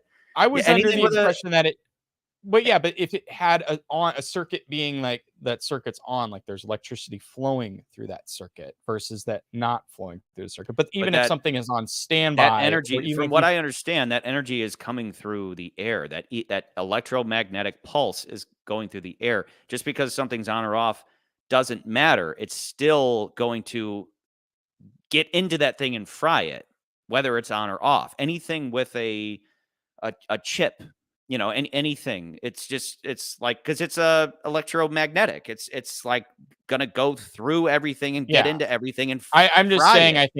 I think from movie logic, not real world logic, I think that's the idea. It's Yeah, like, oh, if it's but off, then it's not yeah. affected. But it So doesn't and matter. It and doesn't matter. I get it. yeah, so maybe that was the case, maybe it wasn't. But my fix is to not even do that stupid scene, because it's like, hey, go in there and shoot her in the face. Instead, he says normally, and this is where I think it was probably at some point, maybe this was the script.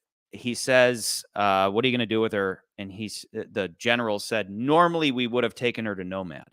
And I was like, boom, right there. That would have been better. It would have been a lot better if they had taken her to Nomad to dissect her and take her apart and see what she's made of. It's very Star Wars at that point. Exactly. I think people would have been like, this Very is Star Wars. Wars. But here's where it would have been fun. Instead of having a Star Wars-esque assault on the Death Star Nomad. So what they actually do in the movie is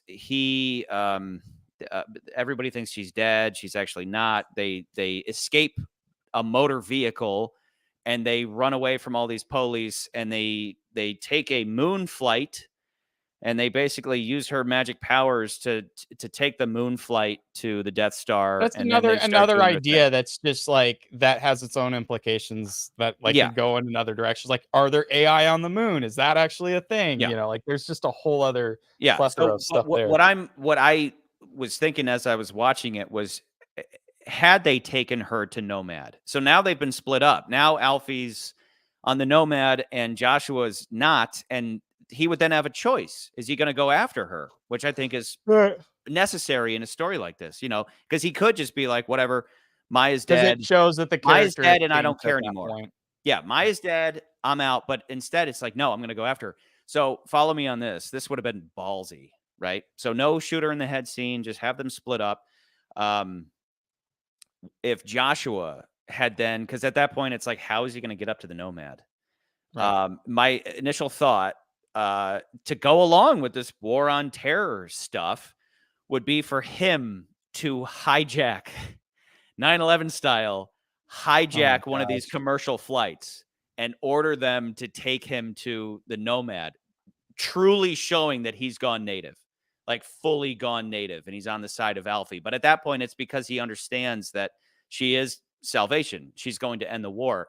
But how ballsy of a choice if they would have had him hijack a flight by himself and, make them go to the Nomad, not fly it into any buildings or anything like that. No, but take it to the Nomad space, and land. And then at that point, he'd go in to rescue her. And then from there, you'd more or less do the same thing of have her go. But instead, it was the very one much thing you lose there. You lose all the cool, fun little like robot moments where she's like using her powers and they shut things down. And still could have done that. You lose some of that stuff. You still could have done that once he frees her. Once he gets to her on the Nomad, and Luke Skywalker style rescues her on the Death Star. Then she's out and about and can start doing her magic stuff to bring down the Nomad. Use her force. Use her force powers. Yeah.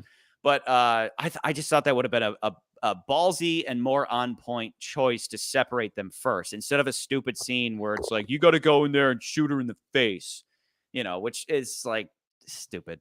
But that's literally all my notes. I have one last thing. What's that? Final thing. I thought it was the silliest thing early on in the movie. It's a small thing, but I thought it was a silly choice. Wait. You'd interrupted me. So real quick, all in all, with all of that I just said, what you got at the end of this was we keep bringing up Rogue One in a negative way. What you got at the end of this was very much like Rogue One, where instead of a fun heist story, it's just, we got to get the thing to get the thing, and then get the thing over, then do the thing and get the thing. And then once we get the thing, we'll get the thing.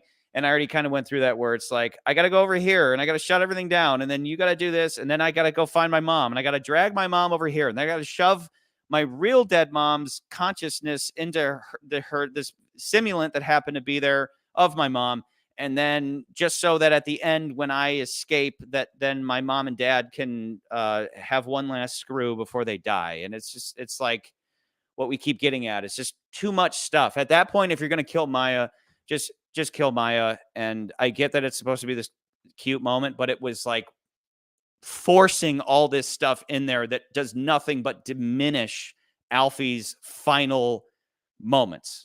Because we're like I said, you shoot out that thing and then you cut right back to Joshua going, "Bye, Alfie." And even there, and it's like then like 2 seconds later, he's walking in the garden and he finds the body, and you're like, did you have enough time to do that? Like, would you be like, I'm gonna just go walk the rest of the ship while it's just exploding everywhere? It's messy and it's a little weird by the end. It's like solid for 2/3 of it, and then that final act is messy and rushed, and just now we're doing this, now we're doing this, now we're doing this, now we're doing this. My last little thing that stuck out to me, and I still remember it clearly, and I thought, like, that's a weird choice.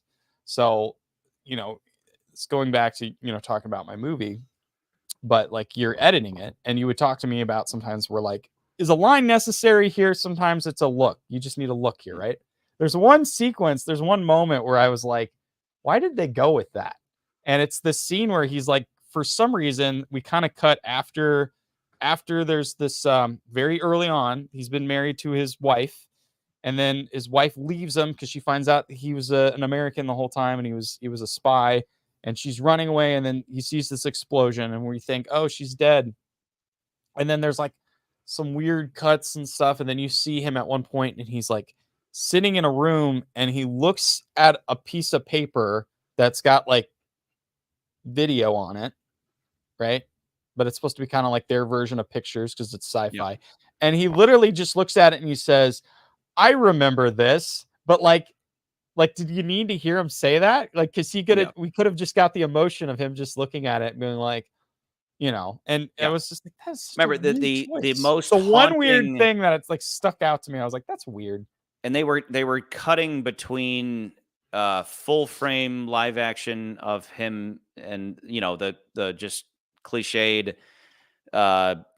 running around on the beach, and he's at one point he's piggybacking her, and all I can ever think, all that's ever running through my mind during scenes like that is it's like, we're gonna go to the beach, we're just gonna make stuff up, and so Gareth is just like piggyback her and then like and then grab her hand and spin her, and hold on, I gotta tell you this though. I gotta tell you one other thing about Rogue One that kind of back to that idea. So when they were shooting Rogue One, I don't know if you remember watching the trailers for Rogue One versus seeing the movie, but there are a lot of shots in the trailers that never ended up in the movie, some of which aren't necessarily VFX shots. They're just kind of cool looking shots. Characters standing in some certain spots and certain poses. Well, apparently Gareth Edwards, he said this in many interviews, he has moments on set after they finished everything they need to get for the day. They have indie hour where they just shoot stuff that is just whatever. Like, it's not funny in the script. It's just like, oh, this would be a cool shot, but it's not relevant for this scene. So apparently he would shoot a lot of this footage, and then when they made Rogue One, they just took all those pieces and were like, this is going to be great for the trailer. They never actually used it for the movie. And I do wonder when you say stuff like that, where it's like, that's hey, definitely indie hour. Like, oh, this is an indie hour. Like, just get on her back, stuff like that. So and so it's meant to. And the reason I bring that up is because take something like that, contrast that with Minority Report that nailed the idea of a guy living with the memories of his family. The same thing. And it's crazy because you have this Tom Cruise future cop guy who does drugs and then watches his old holographic home videos and just lives in this, whereas with this, it kept cutting to same story. Yes. General story. This kept cutting to between him now and then him looking at photos, but then full frame, there's I HD will stuff. say It was messy, as opposed to Minority Report was just living just being in the They have moment these with holographs. Tom Cruise They have and these seeing they have him these go through it to holographic where things, yeah. you're like, God, this guy's pathetic. I feel awful for him. But if Yeah. it kept cutting around, it would diminish that the emotional connection you suddenly have to this character, the sympathy you have for this character. And that's why it's like Gareth is obviously an action director, and that's where it's like he's not as bad as Michael Bay, who seems to be a sociopath, like seems to have no human emotion at all. He's not that bad, but he really does emphasize action over the little things, as opposed to a Spielberg who understands the little things. Everything's in the details for him versus, an emphasis on that stuff. So I think that I think I'd put it higher than you, because this is why I brought up Prometheus, because it's like makes bad decisions, but it's such good sci-fi. I would put Prometheus pretty low on Yes, list but still. So I still Prometheus think is like a C. The only thing propping up the C of Prometheus is the incredible sci-fi, but that's it's like the sci-fi stuff is there. It's so good. The story stuff is there, but watered down by too many ideas, as we keep saying tonight. So that's where, for me, it feels awkward to put it below the Flash. No, I would say above the Flash, below A Haunting in Venice. That's where I would put it, because I think really, when you look at it, I think A Haunting in Venice is still a very overall well put together. Like, remember how we'd always talk about the essence of these things? They're both very messy. But I think Haunting in Venice at least is a little more concrete, because it's still at least well told whodunit story, and it follows all of its tropes very well, and it has a new kind of aspect to it with, like, they're really ghosts, they're not really ghosts, and then there's like that's tied into the mystery. And it's very clear cut, and it's not like, yes, there's a lot going on with the different characters, but at the end it all gets wrapped up and is very well tied together. This movie is just so all over the place with its ideas that I do think it's just a notch lower than that. But I do think it like excels where the Flash isn't as good, where especially like the visuals and the architecture and the scope, I think that's what makes it better than the Flash. And I don't think it's like, because when I look at it, I'm like, I couldn't put this below Fast X, but I definitely could put it above the Flash. Yeah. So I think it's above the Flash, below A Haunting in Venice. And I think that's okay. Like is there any case? And I think it's another interesting debate. Like, just bringing Sound of Freedom into this real quick. You have Sound of Freedom, very effective, tiny budget. This, less effective, huge budget, really high concept, high quality sci-fi that but the devil's in the details. The quality, I can't think of anything clever right now, but the emotionality is in the details, where those things are glossed over for the sake of action. So that's where it's like Sound of Freedom, I could easily see beating it, being the David to the Goliath that is. And it's funny. It's also like both of these movies are very like, I harped on this a lot because I did feel like it was a choppy edit of them, or sorry, a choppy written script, where it's like it's very segmented, where I think it should have been just two parts, and it made it a lot more clear as far as like how the kids get abducted and how they end up where they do. And then like I felt like that movie should have focused more on just the island and make that the central story, even because that was actually what happened. I think what's funny is this movie, it's like, it's also very segmented in 4 different distinct parts. And, but I think it flows a little bit better. But I just think Sound of Freedom, like on that alone, smaller budget, better focus on story. I think that's what really kind of makes it better. Yeah. And I still think Haunting in Venice just does a better job of like, okay, here's like, again, I keep harping on dystopia future stories that are very much in the same vein of Fahrenheit 451 or Minority Report. This one doesn't do it as well as I think some other ones have done it. Whereas I think Haunting in Venice does it just as well and adds new elements that make it a little more interesting. And that's also, again, why I think it's Haunting in Venice at least edges out on that. But I think what brings it up, because originally I have like knee jerk. I was like, knock the cabin. You were like, you're nuts. And I was thinking like the knee jerk reaction to that though, what takes it up for me is like realizing like, okay, like it's an original piece. Like, yes, it follows a very same tropey story, but it's Should be not like applauded for that. we don't see a lot of movies, because almost all of these movies, with a few exceptions, are based off a book, a comic, a TV show, a movie, or a sequel, or a sequel. Like there's not very many, or a real life event. There's not very many movies nowadays that are just like written movies to be written as movies, unless like it should be applauded for that. Like, Yeah. I think the only other one, like I'm looking at the list, like, okay, Beau Is Afraid. That's one. Infinity Pool, I think, is another one. But Guardians comic, Mutant Turtles the comic, Mission's a TV show, John Wick that's an original idea, but it's a sequel to an original idea. Tetris is based off a real story. Gran Turismo is a real story. Air's a real story. Creed's based off an entirely whole other franchise. Sound of Freedom's based off a true life story. So it's just cool to see a movie that's like out of the ether. It's not based off of anything in particular. That's pretty cool. Yeah. And that's kind of like I said in my opener. It's like we maybe only get one of these a year if we're lucky. One high concept sci-fi movie that's just like, right now my gut is saying below Sound of Freedom, above A Haunting in Venice. That's kind of where I'm leaning. I'm not going to die in this hill or anything. I'm just glad we're above The Flash and below Sound of Freedom. So if it's between, I think, but also Charlie, I think the other thing that excels with this movie is, what makes A Haunting in Venice also excel is like you're gonna give me high concept and premise, but I'm gonna give you better acting.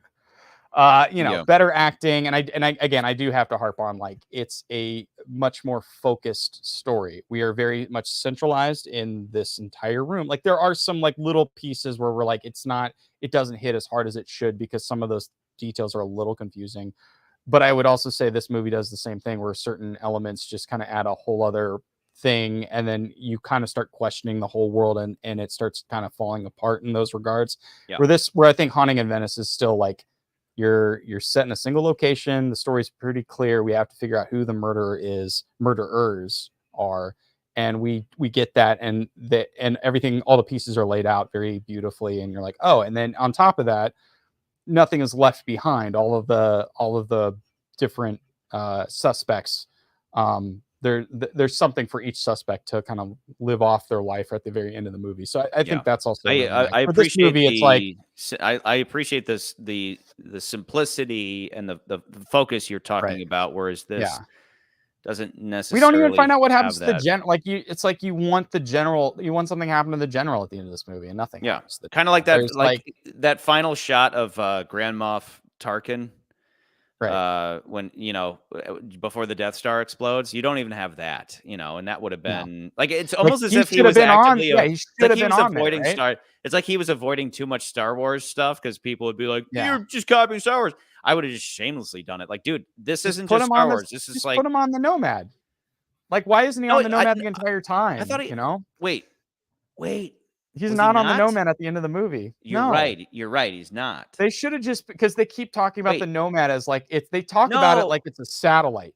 Yes, they talk about it like it's a satellite. He was in the Nomad Command Center, which was not on the Nomad. Ship. Yeah, right. Yeah. And it's like but that's why it's like it's a ship, but they talk about it like it's a satellite most of the time, where it's like it just flies over. And there was even another moment where they're walking into the airport, and somebody said something like, "General, we didn't get him," and he just goes, "Ground all flights." But he said it in a way that was like, was that the first take? Like, was that the rehearsal? Like, did you shoot the rehearsal? He's that good, and he's that good. I'm saying it was kind of like, it was it was way too low key. I'm making that joke. Instead of like ground all flights, it was like, it was like he was using his normal voice instead of that amazing gruff voice, but so that's just and so that's maybe where it's a little more where A Haunting in Venice is just like we kind of said that Branagh is kind of maybe showing his age a little bit, but it's still well done. He's to a where better it may be director. simple. He is, It's simpler, but more effective storytelling than what we got here. Again, it's the last time I'll say it.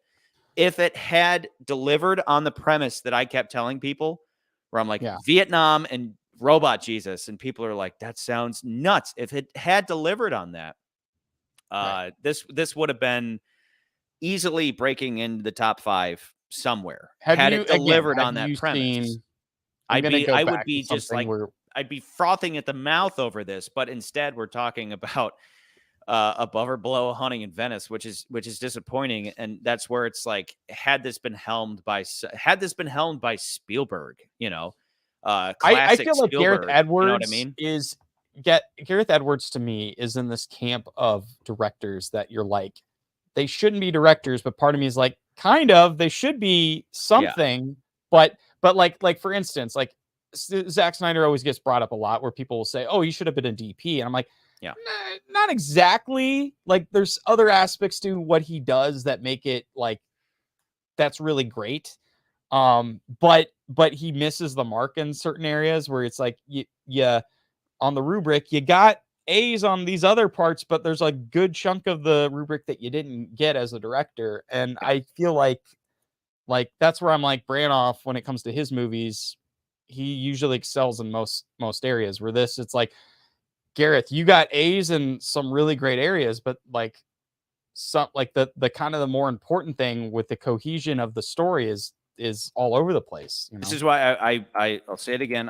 I look out for the editor's cut or the director's cut. I'd love to see more of this so that it doesn't feel so rushed. See that 5-hour cut. But what I always say, my example always comes in the form of Michael Bay, where I'm like, Michael Bay should be directing the action and then bringing in another director to do the emotional stuff. I wish there were some directors, because there are, like, we've talked about this a lot.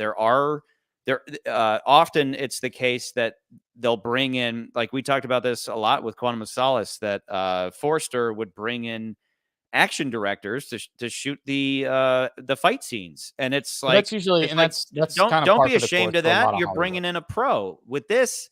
With guys like this, it's like, bring in the opposite. You do the action, but bring in a director that has feelings to do the emotional stuff. Right.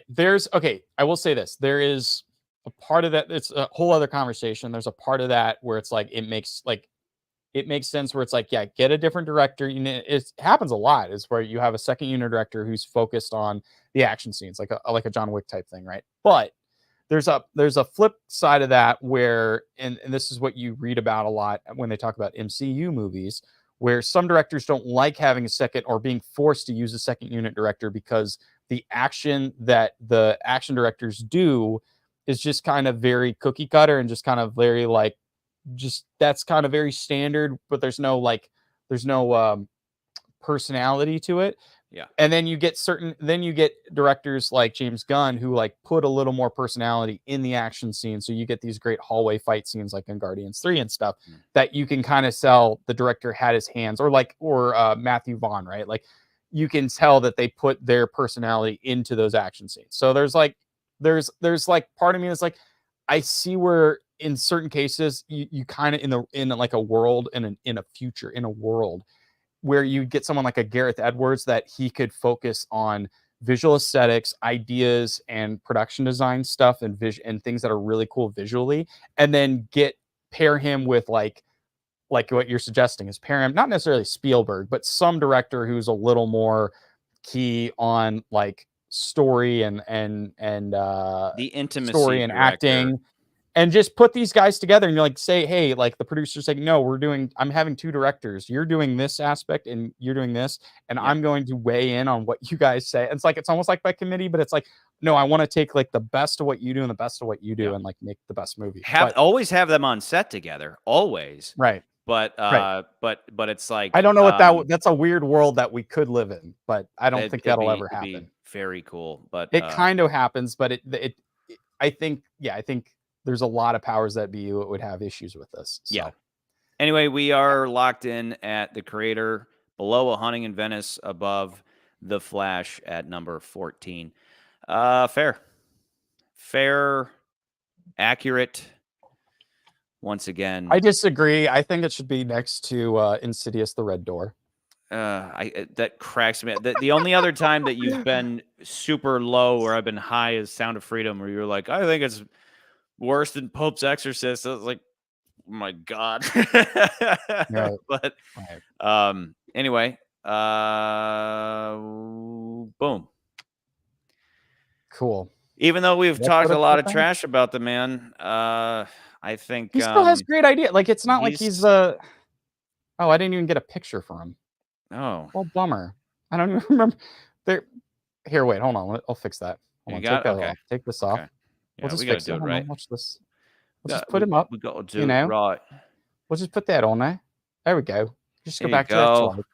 Yeah, we got my little thing down there that says for Gareth, so we're good. It's fine. We're good. Yeah, I mean, Godzilla had the same problem where it was Why would you emphasis on the kill Bryan action. Cranston? Why would you kill off the best Yeah, actor / character in the whole thing? yeah, And then the rest of the movie just kind of goes like, you're like, okay, I don't know why I care anymore. It's cool visually, yeah, but like, and even the visuals in that movie frustrated me because you're like, yeah, you get scenes where you're like, oh, they're gonna fight, and then you don't see it, and you're like, what? yeah. I'm So, going to stand by my thought that I kind of wish the creator, instead of doing the creator, the mother, whatever, I think it would have been really cool if there was this was just the beginning of a 3-part trilogy, and whatever the name of the trilogy would be, whatever, but it would, spitballing, I it could be, think it would be the creator, movie 2 could be the child, movie 3 could be the mother, right, something like that, where right. instead of having those be these random cards splitting up the movie, it could have then, then we would have, because this is a really cool world and a really cool struggle. I mean, it's Vietnam 2.0. I would even It's a argue wild that concept. I would argue that it's even more closer to today, depending on who you ask. I wouldn't even just say Vietnam. I think it says a lot about America's It's like war on military terror. complex. But just like the It's war military, on terror, but America's in military Southeast Asia. complex in general. Like, Yeah, I'm not here to start an argument, but like, yeah, there are a lot of people that would say that like America's got like an addiction to war, yeah. and for Military on industrial one side, complex. Yeah, yeah, on one side, people would say like, oh yeah, but that's because America is like trying to, we're trying to protect our country. But on the other hand, it's like, at what cost and how far do yeah. you need to go to do those things? What So I'm it's like, talking about it's a whole specifically, thing. though, is that there's a sequence There's a lot that of is elements very that are much very like similar to Platoon, Vietnam. right? They grab a little girl's Right. puppy and they're like, "Tell us where the entrance to the lab is," or the puppy Oh my gets it. God, I forgot about that scene. We That didn't is even talk about that. straight Yeah. up Vietnam Vietnam stuff.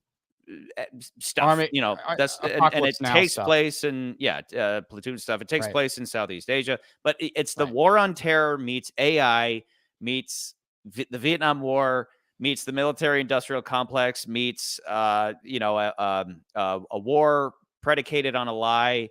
Black flag type of stuff where it's like LA got bombed, even though we did it. We Right. we There's a did it lot. to lower the It's just a population lot. and go to war again because we're addicted to war. And then on top of that, you have Robot Jesus. It's like there's so much We good didn't even talk stuff about. in this. We're not even talking about Black. We didn't even talk about Black Mirror reboot. Oh wait, you can live on forever. You can be a Yeah. robot. Which again, it's Which I'm gonna be wonder if that's annoyed that the more in the. creator didn't do that. That's gonna piss me off that the I creator really didn't do that. wonder if that was in the 5 hour. Like, there was more of like, that was actually a normal thing for a lot more people that Yeah. would do that, and that was an element that was also in the story that they just like, this is too complicated. We have to cut this, but Yeah. we're gonna keep these 2 scenes. Yeah.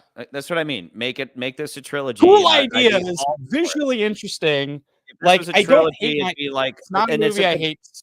but it's It's a not a movie I hated completely myself in. original idea that would suddenly be turned into an epic trilogy. Like, dude, that's where I'd be like, good job, Gareth. That's great. But Right. like you said, he's kind of a man without restraint, unfortunately. But we're still going to honor the man because this is a hell of a good try. I can't really say that I'm a big fan of any of his movies, unfortunately. This is the best thing he's ever made, and I hope he makes more of it. I hope he grows. I hope he can maybe get a little discipline and Discipline? maybe take some of these ideas strip them out of this movie and put them to work in their own movies. But right now, I mean, this is such good sci-fi. So even though it didn't hit the mark, I'm still, we're still going to cheers to Mr. Gareth here. Any final words, McCurdy? No. Excellent. Good night, y'all. Cheers, No. Gareth. Oh.